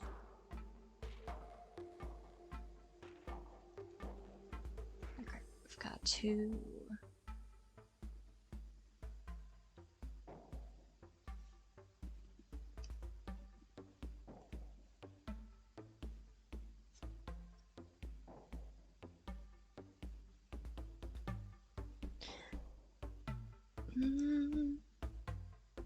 Yeah, I think we're gonna go with a mix. Oh boy, where did my pen go? There it is. That's also my computer. My poor graphics tablet.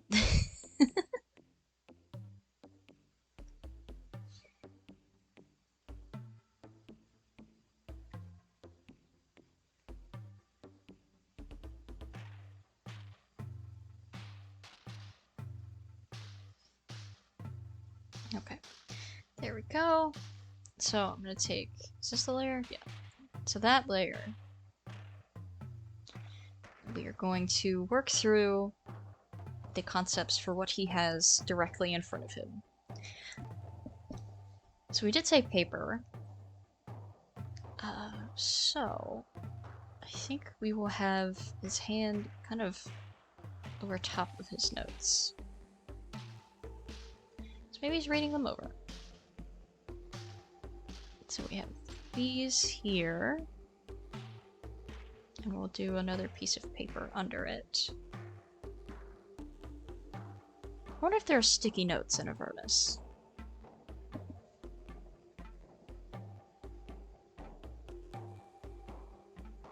Things to consider. What kind of stationary products do they have in hell?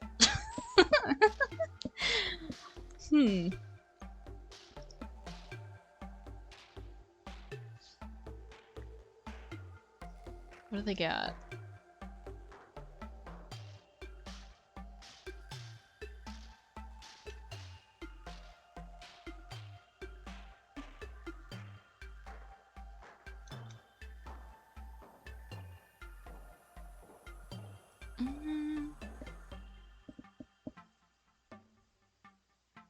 Have you ever tried your hand at art without outlines? I kind of want to, but it's daunting as heck.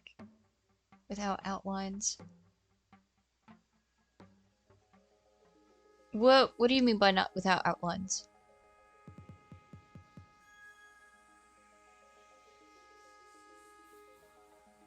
Oh, like without, not without guidelines, but without, like, I guess, like, doing the line work for it? Like, the line sketching? Or you got no outlines, just colors? So, I've actually tried that before. Many years ago, when I first started doing digital art, that's actually how I... No line work at all, sketches, yes. Yeah, I have a couple pieces like that. They aren't very good, because I'm not very good at doing things without outlines. Or not, well, not without outlines, but without line work. But my thing about that is I really like line work. Line work is where I know, like, line work is my strong suit, so working without line work is obviously going to be more challenging for me in general. However, for you, you might actually like doing the color blocking first and then building off the top of that, just because of how you do your art. I watch concept artists do it all the time, and I'm just staring. I'm like, you're doing magic, man. I have no idea how you're doing that, but you go you. I wish. Because the way it ends up looking when you have no outlines, but you still have those like different layered colors, because it's definitely layered colors. It looks incredibly strong. Of course, the same could be said for someone who's like really, really good with line work. So obviously there's no one better than the other. However, I completely understand how daunting it is and how it looks. Actually, let me see. Hang on. I think I have a couple of those files loaded. I can show one real fast if the one I'm thinking about doesn't have lines. I don't think it does.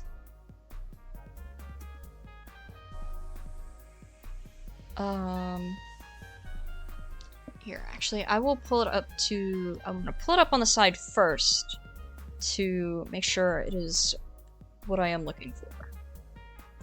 Because if not, it might be kind of weird. Go here, type in this.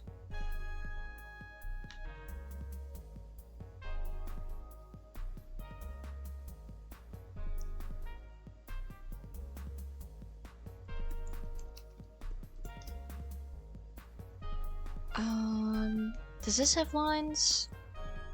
Yes, this has lines. It has some lines, not complete lines, but it has some lines. I should redo that. That's a creepy piece. I like that piece. Oh man, where? Oh man, that means the pieces are much older. Oh! No, I know one that I did that it is my favorite one that I did that doesn't have line works. I don't know why I didn't think of that one first. Hang on. That one I know for a fact doesn't have any lines. Because I started it with lines, and then I got rid of the lines after No. Is it just... I think it's just this. Is it this? Yes! Okay, so this has no lines at all. This is also the piece that I figured out how to do clouds on. So this is that. This is like one of my favorite pieces I've done. I could not tell you how I did this. I'm gonna be so real. Thank you. I know every time I worked on it, it was like 3 in the morning. So I have genuinely no idea how I pulled any of what is happening in this off. At all. What's really funny is, like I said, it started with line work. And what ended up happening was I had lined maybe like the front half of the snake here. Or, sorry, not snake, but this is Quetzalcoatl from the Aztec pantheon. I had lined part of his face, and then I started doing the painting for the clouds. And the clouds came out so good with how I was looking at them. I was like, the whole thing, there's just never gonna be lines. That's what we're doing. No lines. I think this was like the first and only one that I really like committed to the bit of not doing lines. Every piece before and after this one without lines looked like straight garbage. So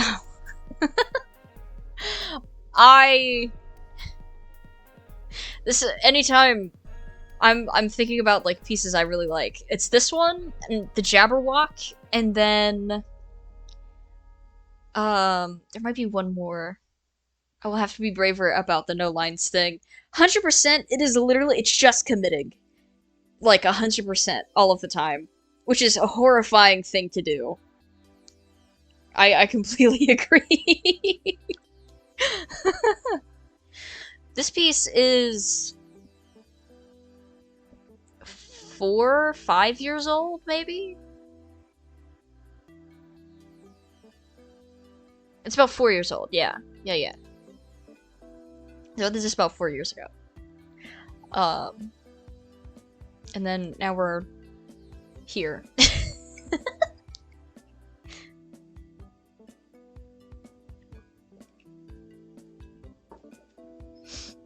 For me, at least, for trying new things for art, I have to have that screw it, we're gonna do it anyways kind of mentality.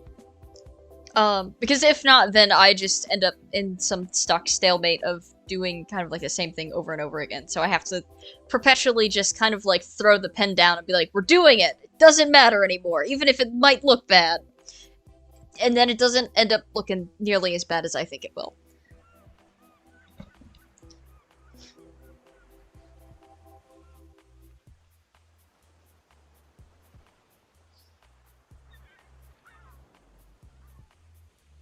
There are seagulls in the soundtrack.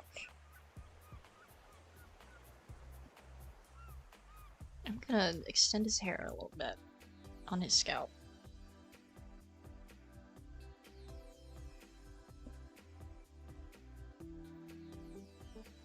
Maybe. No, I'm not getting rid of it.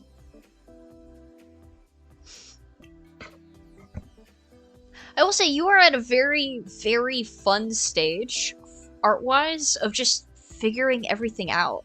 Because it is incredibly satisfying to have that, like, aha moment of, like, I've done the thing that I didn't think I could do, or I've done the thing that I didn't know I knew how to do. Like, they're very good moments to have.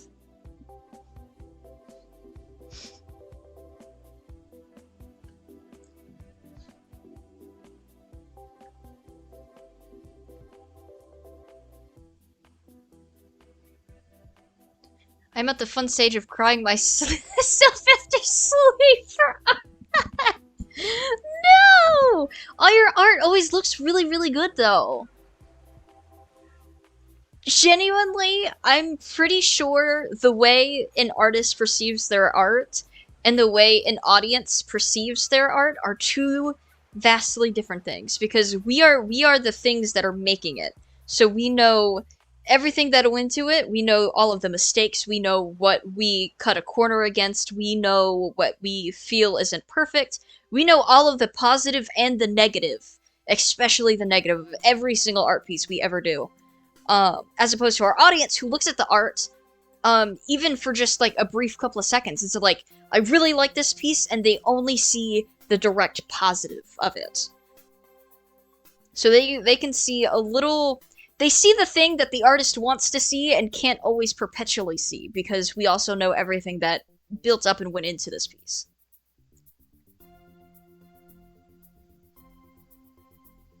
Especially when it comes to stuff like doing a study before a piece, or doing, or knowing, like, what aspects you've learned from what piece to then build into this new piece that you've done. A really good example of that for this is his facial structure right here, especially, like I pointed out earlier, his teeth. And how they're exposed, how they are. I probably would have struggled with that quite a bit longer if I hadn't did the Galoma piece Friday. Friday? Was that Friday? My weekend is like a complete blur after how late we stayed up. So, but like Thursday, Friday, yeah, one of those days. Where I did the Galoma piece, where, like, his teeth is showing, and they're very exposed, and, like, he has, like, the stretched skin because of the chitin of his mask. I definitely, like, learned how to pick it up from that, or, like, his nose probably comes from some dragon or some teeth. Yeah. Or his nose, like I said, probably comes from some dragon or some bovine or some sheep that I've sketched at some point. Because I'm a furry, so I've done plenty of, you know, animal drawings or just studies for animals in general. His horns definitely are from the dragons and stuff that I've done over the ages. Over the ages makes me sound really old, like an immortal vampire.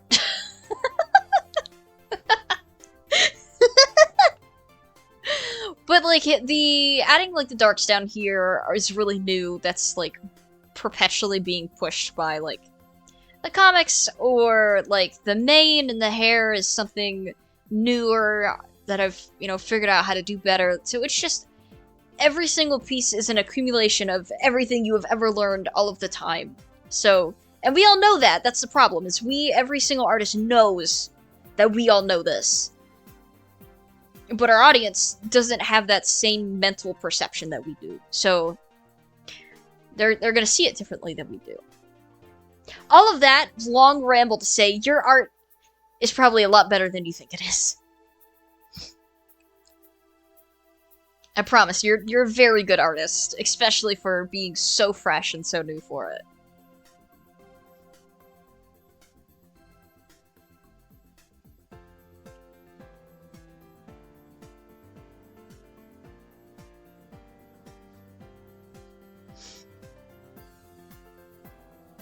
I mean, there are some pieces I really like, but others just depressed me.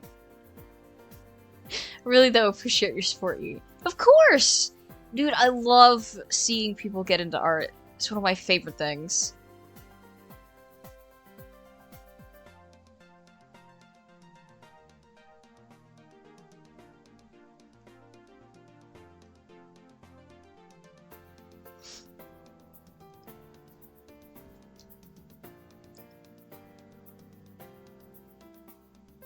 I also feel you on other pieces just depress you. I've got a lot of those. We don't talk about those. Those stay in the back of the, whether it's the digital file or in the sketchbook. We don't flip to those pages. Those pages will stay there. But every artist has like those pages and those, because it's just how we learn. We have to learn through repetition, I guess, or perpetual, I guess, hitting our heads on the wall until we win.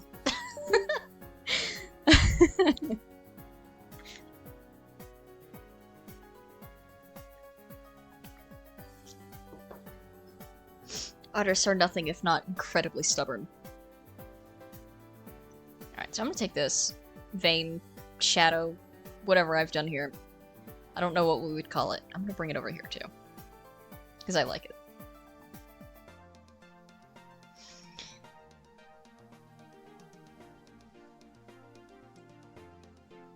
I just realized Glassy Rocco has no line art, and he's one of my favorite ones.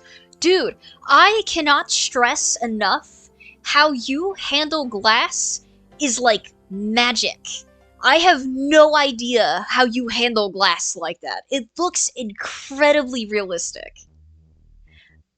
Glass is one of those things that I've tried all of the time to try and figure out and cannot get there.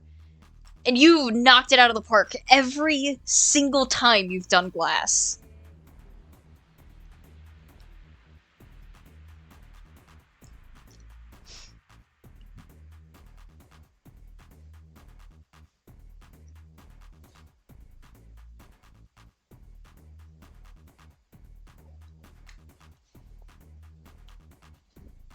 I will be your artistic hype man if I have to.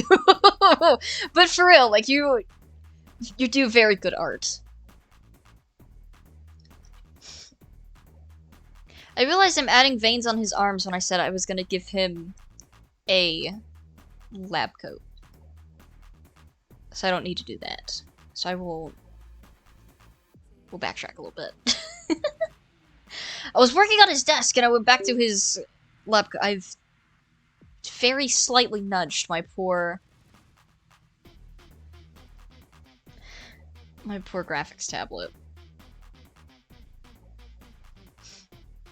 I think I'll try without outlines going forward. Sketches, yes. Line. Why no veins? Because he's gonna have a lab coat on, so he's not gonna have. They're not gonna show.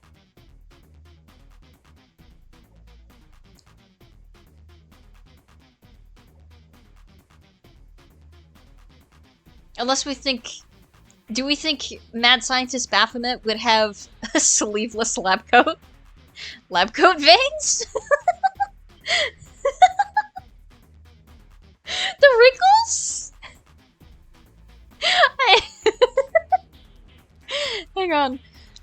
Is this is a clear layer, right? No, it's not. Okay, let me go back up here. Hang on. Oh, I've made a vector layer. We don't want vector layers. Get out of here. Brother is beefed.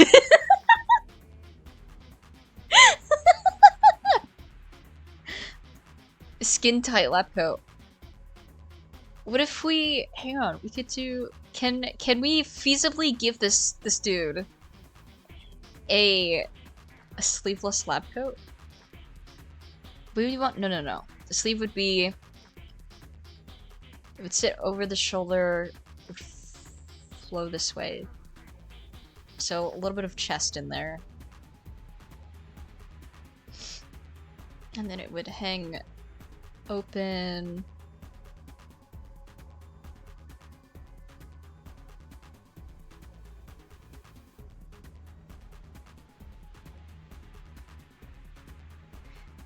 Looks more like a long vest on him. Because of how thick he is. Oh my god, hang on.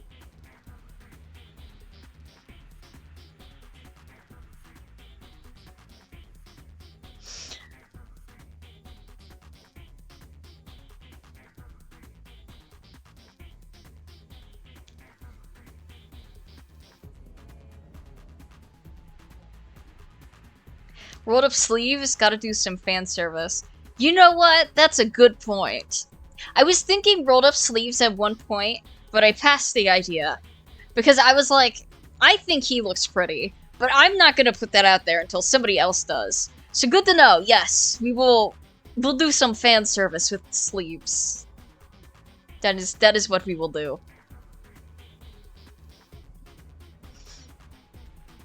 So I gotta fix his collar.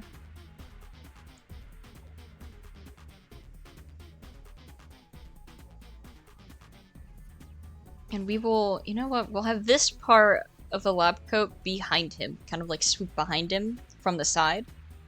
So then we can get those hips in.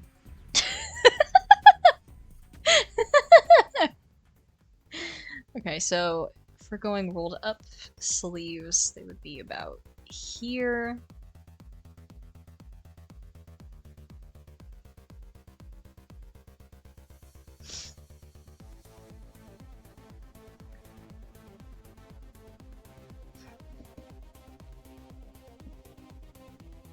Do I want it right there?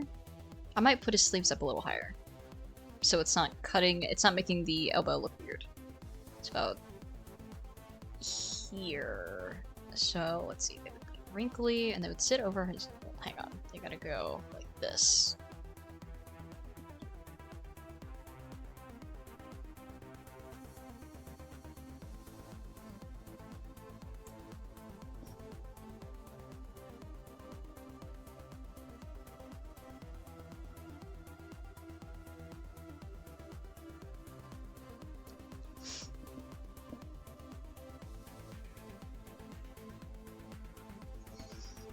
And then...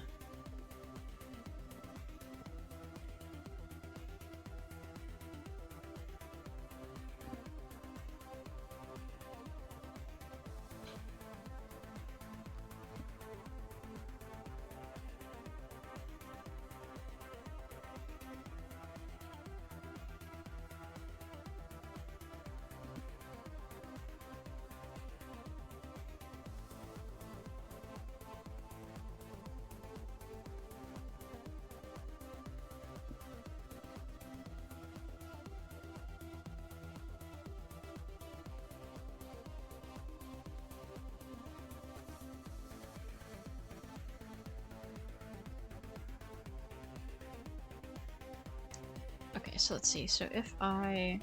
Is it this layer that's on? No. It's this layer. So if I do this erase real quick.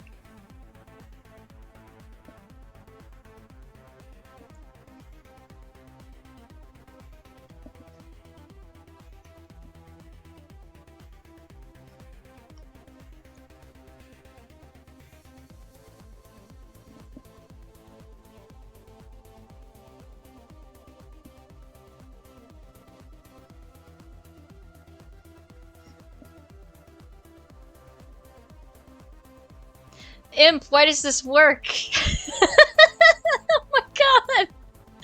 The rolled sleeves were a very good call. Oh my gosh.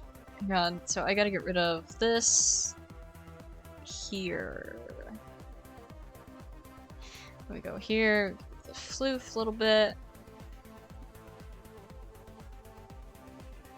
So the only thing is, I've got to fix his sleeve because it's making his arm, or no, I guess it kind of looks like he's pressing on the palms of his hands a little bit, which isn't a bad thing. I vowed All my partners with rolled up sleeves. It's my only move. That's so wholesome, though.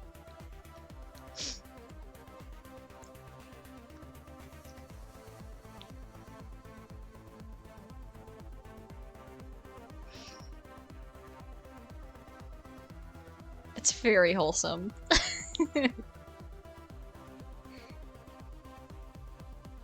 No, actually, it was them getting to know me. You are a very sweet and very cool person, so that is also very understandable.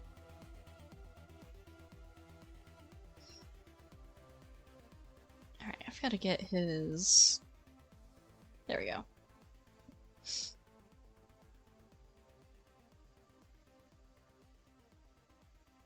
Thank you, right back at you. Oh, thank you!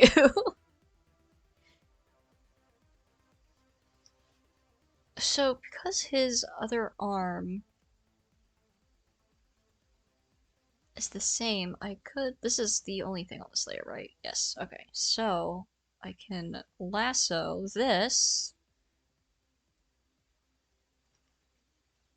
Oh, no. That's not what I want to do. This, and then we do this. We bring it over here.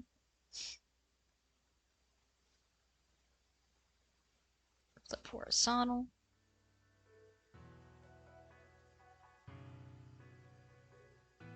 We get his sleeve on.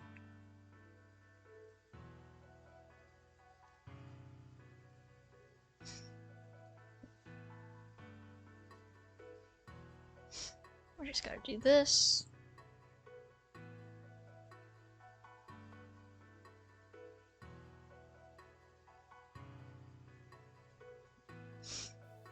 And then we can go back to, I think, that layer. Oh, no, this layer.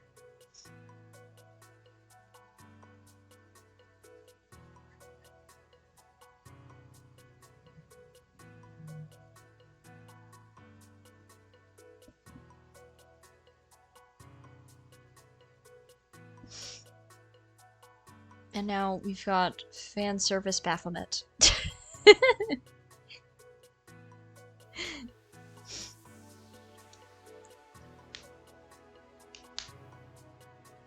Hang on, I gotta take a screenshot of this real quick.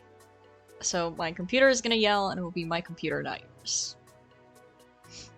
There it goes.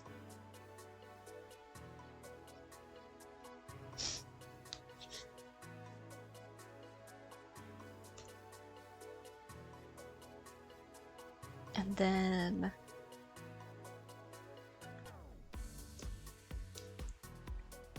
Okay, there we go.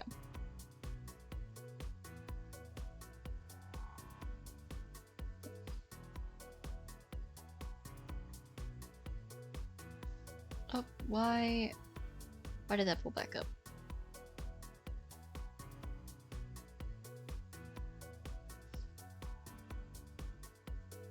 Those are really good rolled up sleeves. Thank you! Clothes have been until they were... Or, well, they were until the monitor turned off. Yeah, Discord pulled up for literally no reason at all, and occasionally when it does that, it turns my poor little monitor off. It should be back up now, though, I think.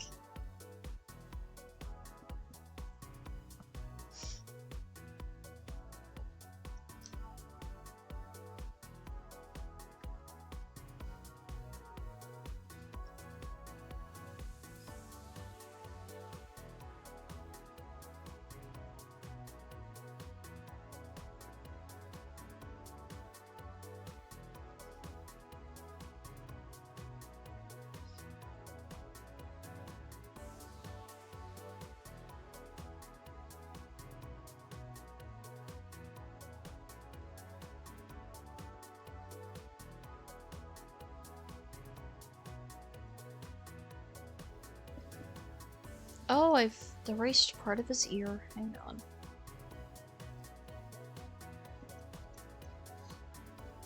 There we go.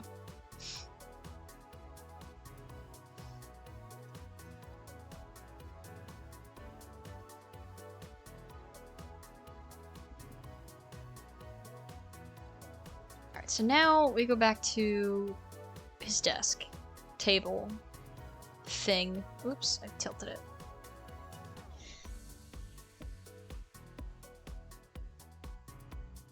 What do we put on this table?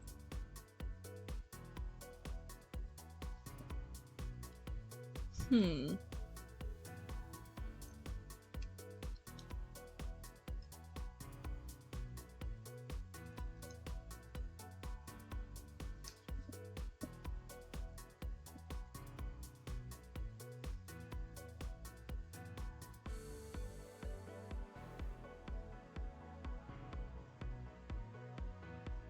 Can I do a skull backwards and make it look like a skull? Can we do that?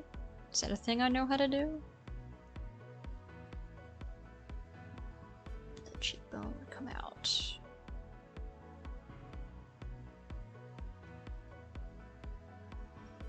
Don't do broken skull.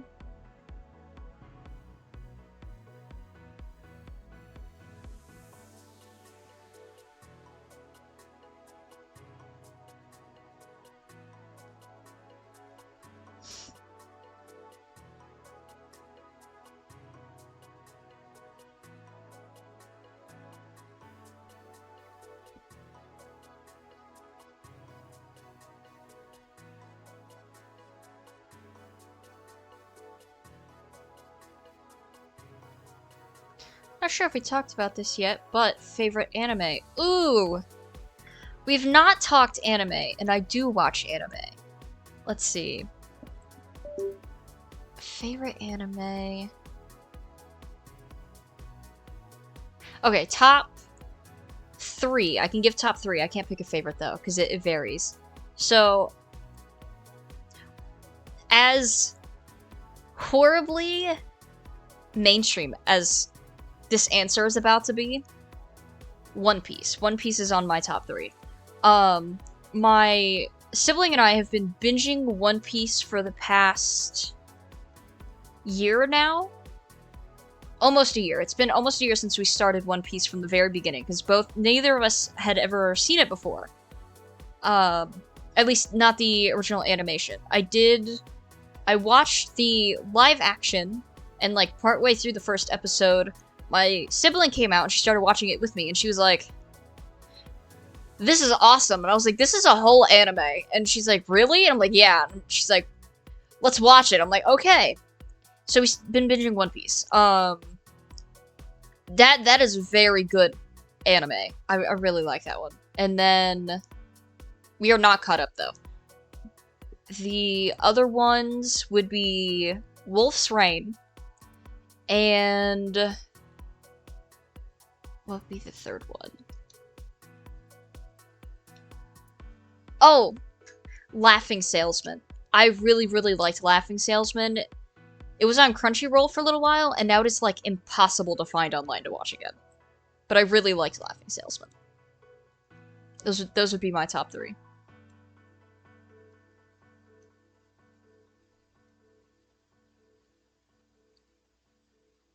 I would say near the top would be Delicious in Dungeon, because that one's pretty good.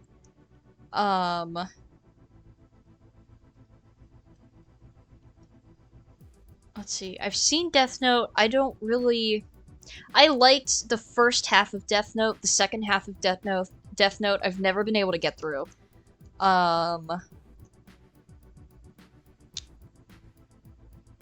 Let's see. What are the other ones? Cowboy Bebop is a classic. Cannon Busters was really good. They should have done another season. Megaloboxing is also very close to the top. Megaloboxing is really, really good. I still gotta watch the second season for that. And I think that came out last year, I believe. Solo Leveling surprised me. Solo Leveling was also pretty good.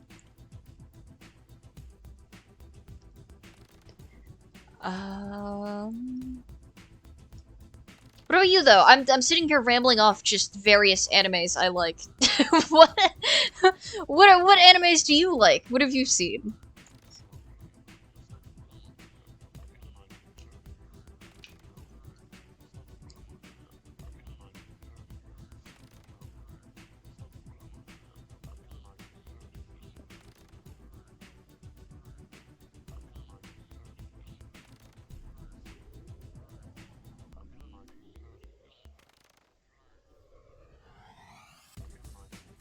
I don't know if I'm gonna keep this skull.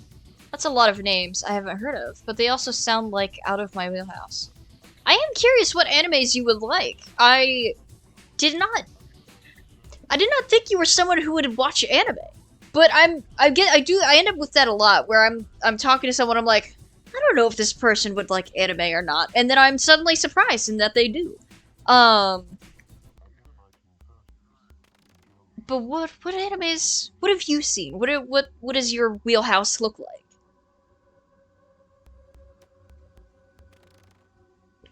No, I know you're a nerd, but not every nerd likes anime.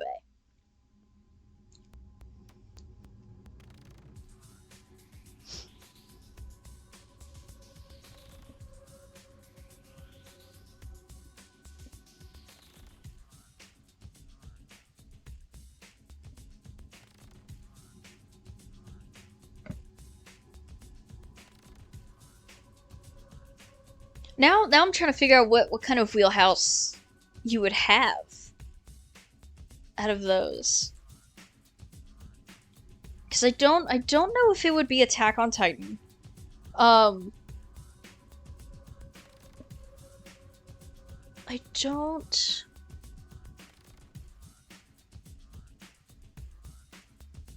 My Hero Academia I could see. Maybe.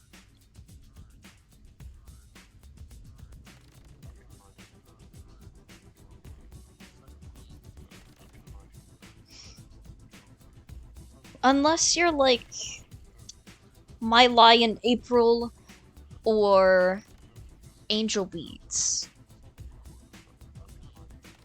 Do you like the sad anime?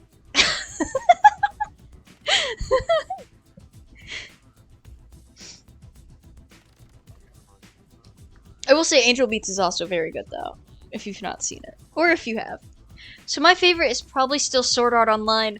Hot take! Hot take for that being a favorite. Even the later seasons that aren't that great. Death Note is wonderful. Goblin Slayer.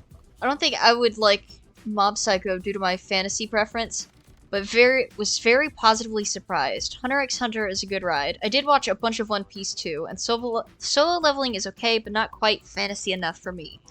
Ooh, okay. So I did watch Sword Art Online, and I like the concept of Sword Online. I did not get into Gun Gale, but the kind of like the original season and like the original premise of Sword Online I did really like. I thought that was really interesting. Death Note is very good. I don't think I've seen or heard of Goblin Slayer. Mob Psycho and One Punch Man, because they're by the same creator. I couldn't get into that, much like Attack on Titan. I've not seen Hunter x Hunter, however, I've heard of it. Food Wars is very good. Food Wars, I went into blindly, which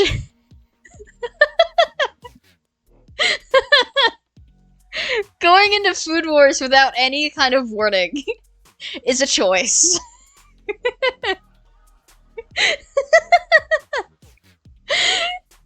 Dang Autobot. Oh, really?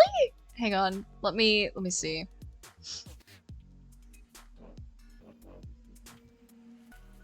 Ah, I see. No, that's understandable. I can't unallow that one because I post these on YouTube and YouTube would yell. So, but no, yeah, that's fair.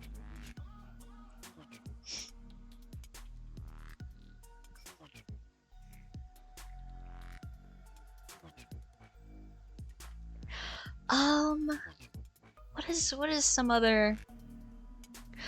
You know what anime surprised me? I am not normally into sports anime, but when it comes to... So Sailor Moon is so wholesome. So I've not watched Sailor Moon. I am pretty sure if Raven, my partner, found out that I had not seen Sailor Moon, that would be a whole ordeal of getting me to sit down and watch Sailor Moon. She's very much a fan of Sailor Moon.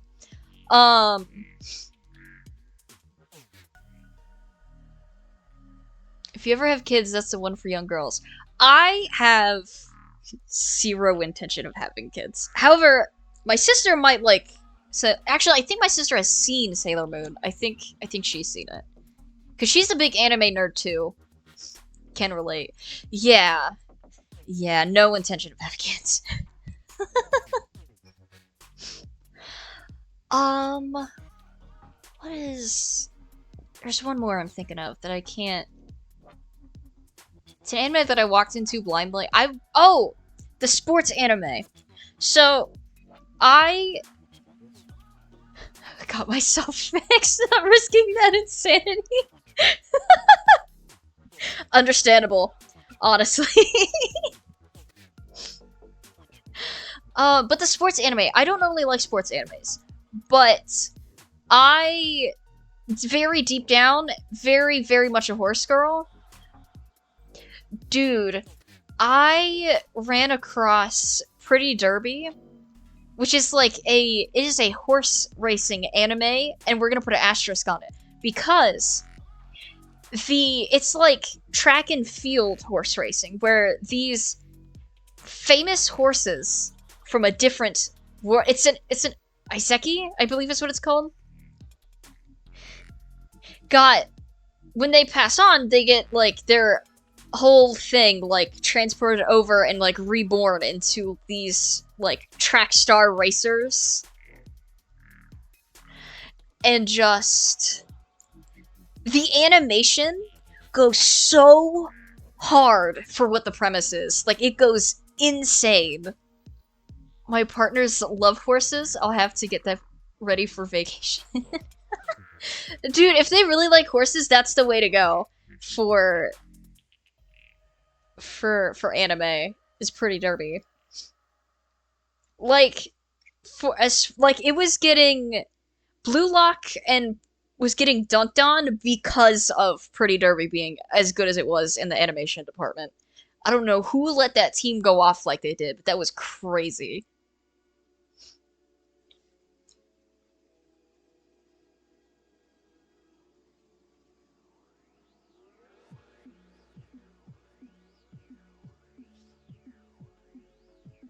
I think I'm gonna snap this horn.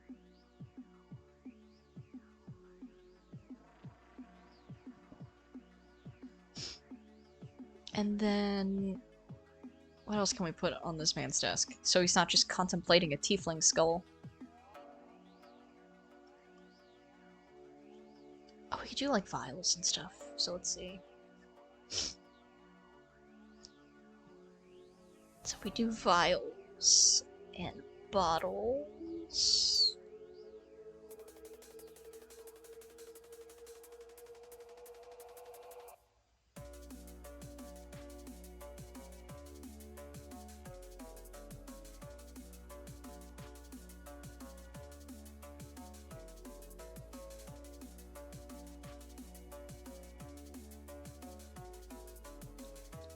So then we make the eraser smaller.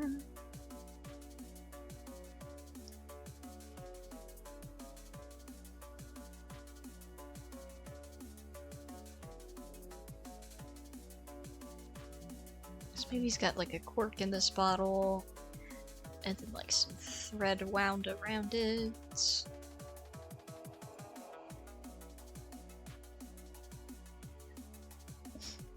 And then the bottle would have its kind of container glass with the liquid.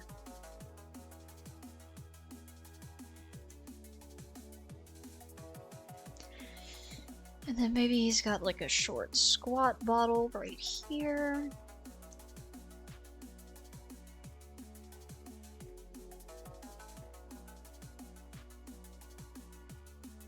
We'll put another cork in that because it's not fantasy without weird shapes and cork toppers.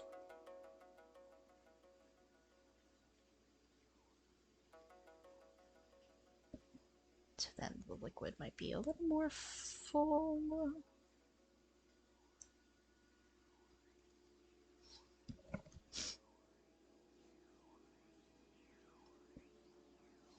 We'll put under his hand right here.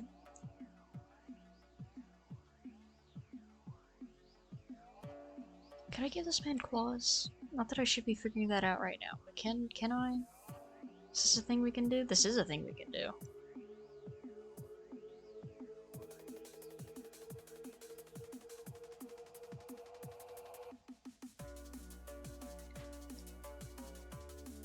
Now he's got claws.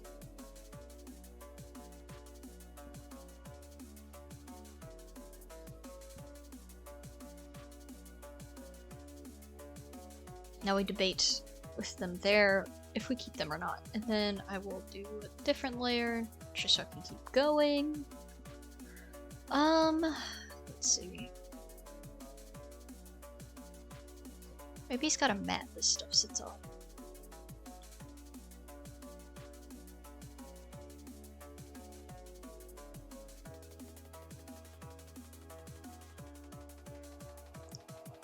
To help with this. Because maybe he's got the vials over there, his notes. So yeah, I gotta keep building out the vials.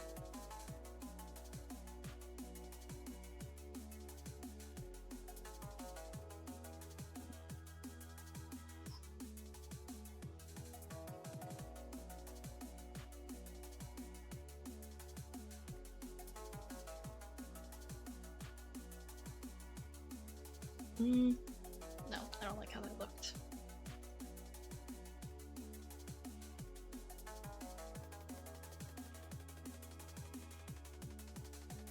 So do that, and then maybe the bottom kind of is around there, so you kind of see it.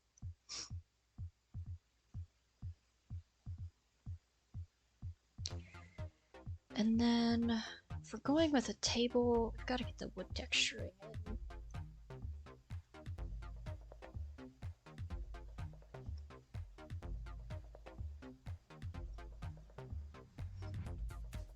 Gotta have some kind of wood furnace, I think.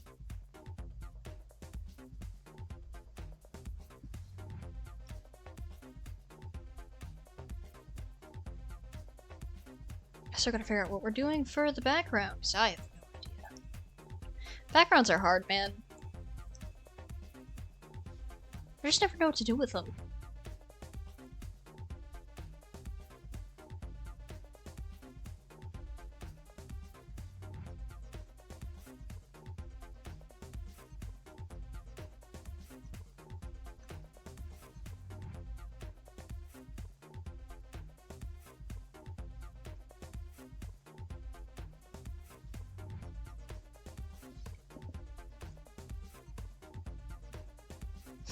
Wood texture.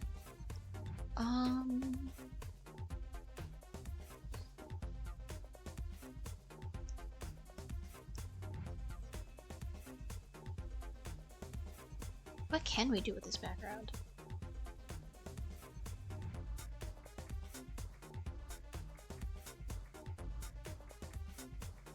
Could I hang his cleaver on the wall? Would that look okay? Like a torch and then his cleaver. So if we hang his cleaver on the wall, it would be where it would have to have a grippy. Just getting a basic shape of it in.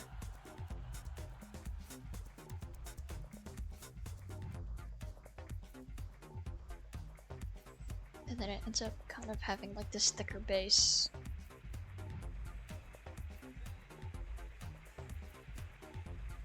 Actually, no, yeah, we can hang his cleaver, we could hang some knives, maybe. Maybe he used those for his experiments.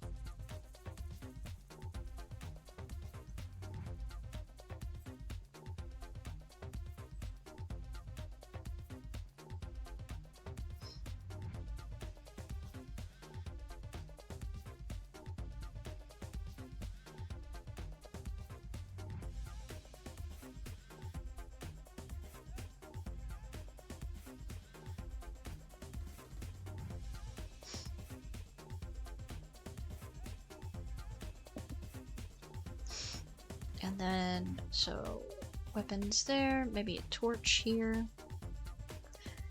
Which means he would have a rim lighting effect, so the light source would come from there. Kind of point this way.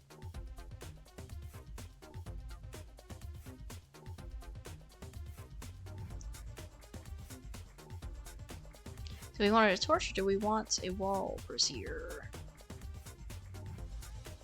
I think we're gonna go with a wall. Well, I think on a wall it's called a sconce. Maybe.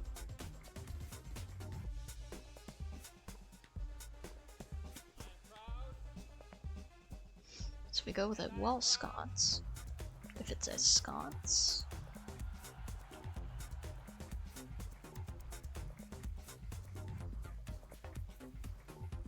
Then we would do that, and then we would have fire.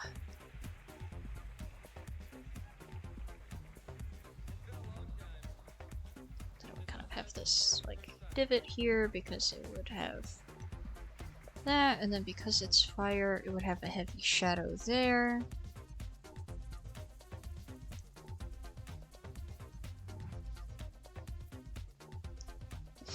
Progress.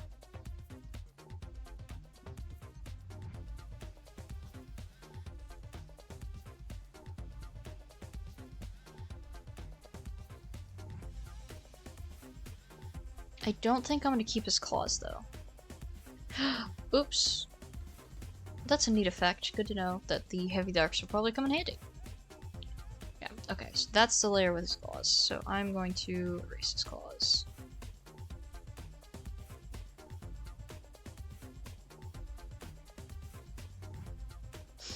Okay, no claws. In which case he will have nails, and I will suffer my suffer of trying to figure out how to do nails.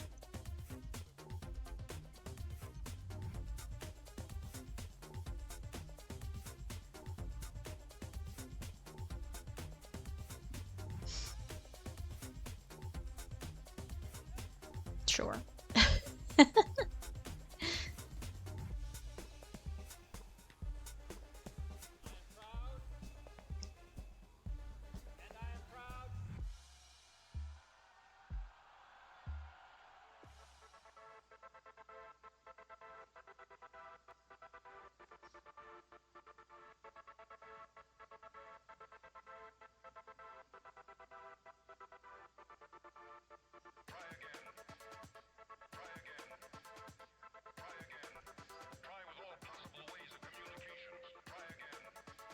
See, nails just always make the fingers look so flat.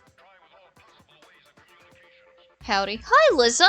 Welcome! How is it going?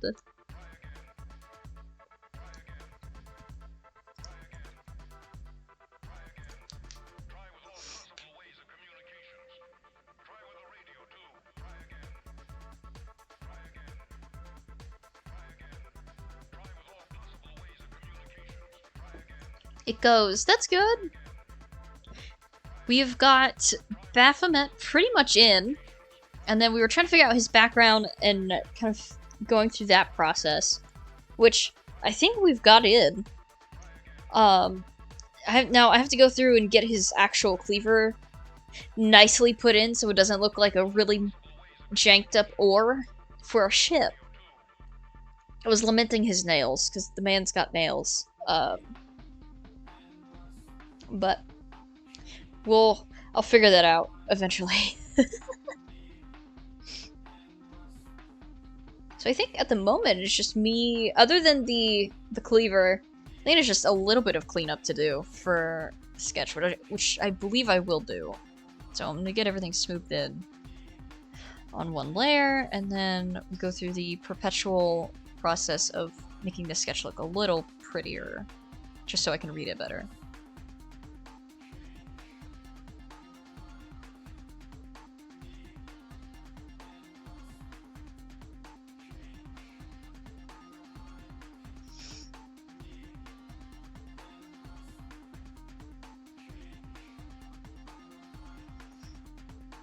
Oh, I saw you were... Lizzo, I saw you were plotting a little bit for our Pathfinder duo. What? But I didn't get a chance to read it. Because I've been streaming, obviously, so... what were you thinking, though?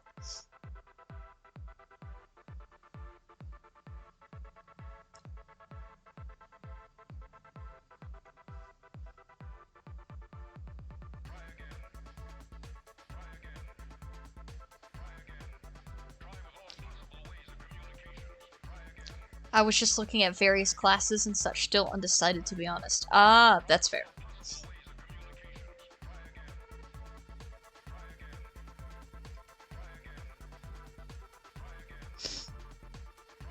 This shouldn't be like that. Why is it like that?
What classes were you thinking about, though? Like, were you in between on? I'm very curious who might be paired up with my silly champion.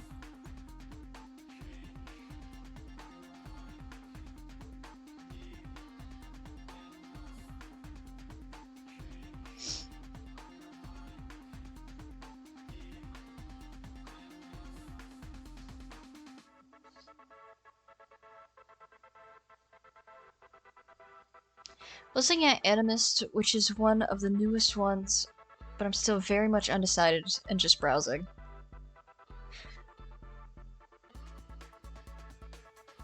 Understandable. I think I looked at Animist. They're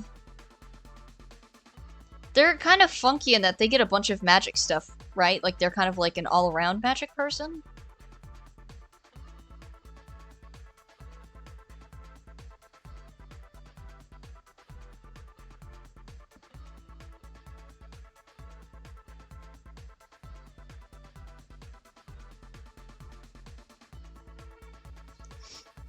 Yeah, they're essentially 2E's version of the shaman.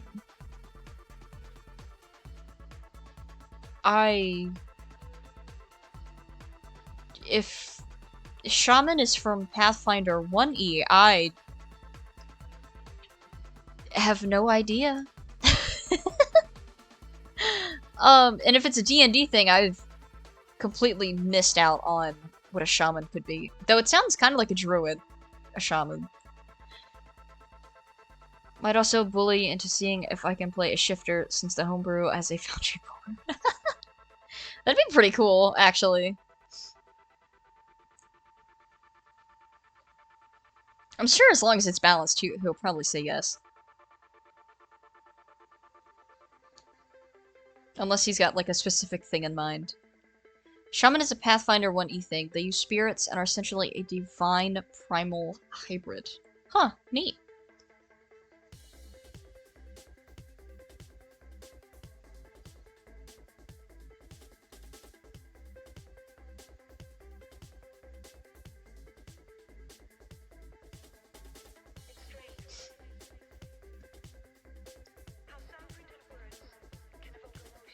I'm hoping we get Magic Gang War for our theme next time.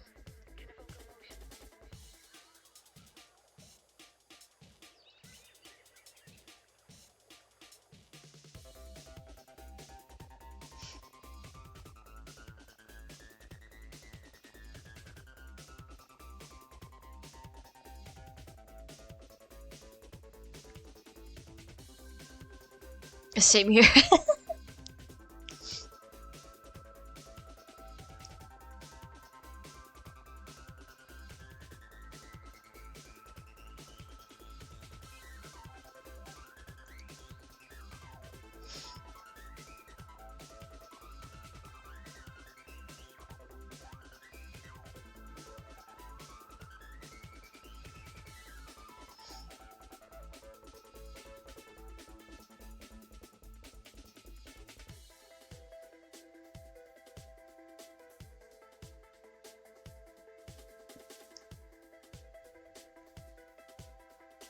I'm getting a little bit of shadow shapes in, so I know what I'm doing. And so I can, like, when I look at this later, be like, okay, light source. Because typically when you have a light source coming from this direction, you're gonna end up with rim lighting, especially on his horns and his shoulder here. You're gonna have it on the side of his face, about here. Probably have it on the side of his jacket. But there's probably a secondary light source from somewhere that'll probably be also here. But that'll be just to like lighten his face up and not make everything so weirdly one-sided, light-wise. So we'll see.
I have no idea what Baphomet's doing with the Tiefling Skull. I'm gonna be real. We didn't think that plot far ahead, but hey. Minna, hi! How's it going? Welcome to our lovely stream of Baphomet contemplating a Tiefling Skull as he mad scientists his way into making new archfiends. Since this is specifically our D&D Baphomet.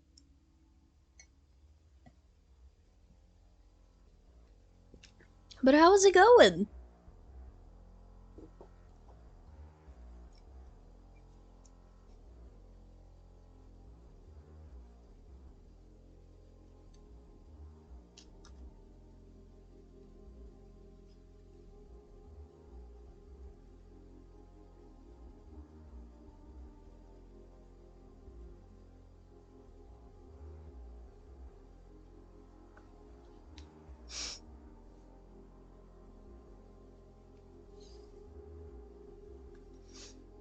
Let me get this line off, because the table is cutting through our tiefling skull here. And then his coat is cutting through the horn.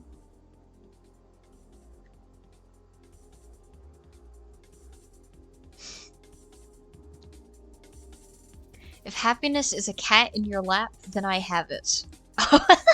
I would argue that yes, happiness can be attributed to having a cat in your lap.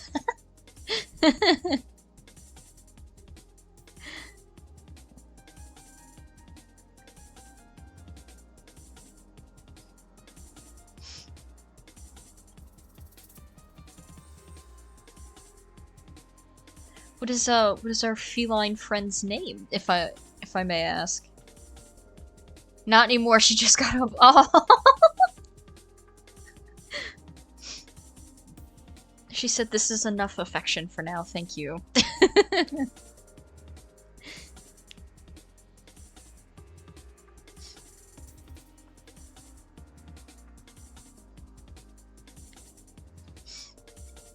Oh, that was Tabula. I should post pictures somewhere. Well, if you would like to, I know you're also in Imp's server, and then we also here have a silly Discord we're trying to build up community-wise. Or I can be. Ooh, that was my computer. Not where's my poor graphics tablet. God, so mad. Oh, there it goes. It's throwing a tantrum. Okay, hang on. As it does.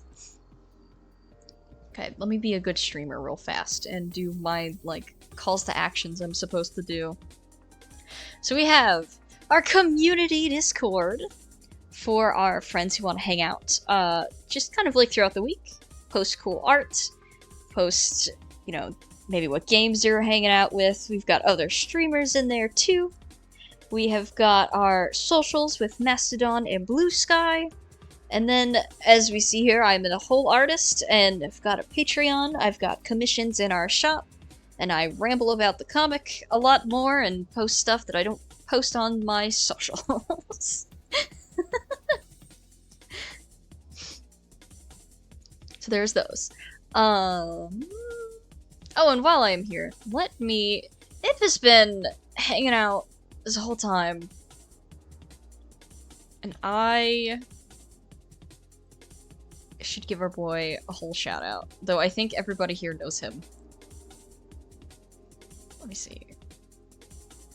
I think that's right.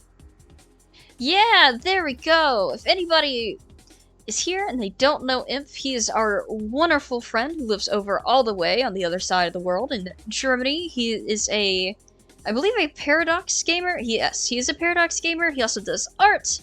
He does Rogue Trader and Stellaris, and I know he's been contemplating adding some other games into rotation. But he is a delightful and very sweet human being. So if you're not following, then give him a follow.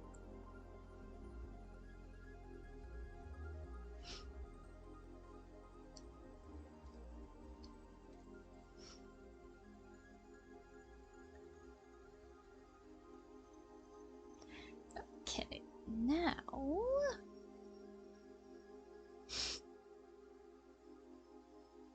See, I'm looking at Baphomet, and I don't know if there is anything else I can do to him at present, since I have to do the rest of him, like his ink and his color, on a different stream for the folks that I work for. So I think I can kind of call him here with this. I'm very pleased with how this sketch came out, to be honest. Other than my one random little arrow for my light effect that I need.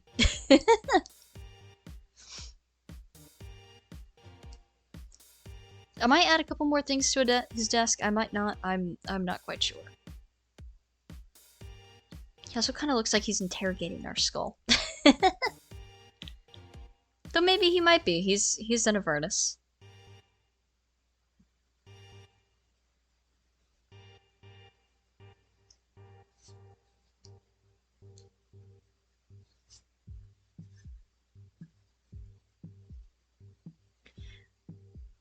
Alright, so, since he is done, and it is pretty much my go time, let me, say thank you guys for swinging on by. It has been very cozy, very delightful stream. And I've got to find out who we're raiding to. Time to see who's awake and doing things. Once I get Switch to load, thank you. Oh, thanks for the shout out. I had to run and give some German politics updates to a fellow streamer. Could you go to Monkey Mel? For sure, we could go raid. I would love to go raid Mel.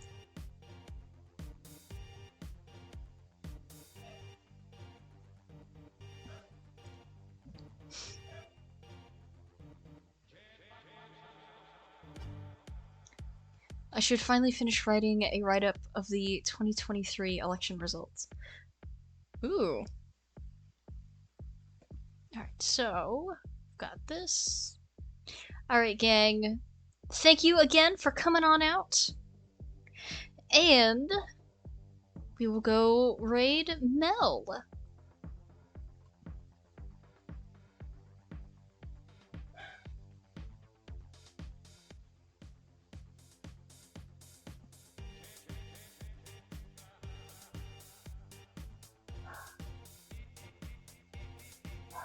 All right, there we go.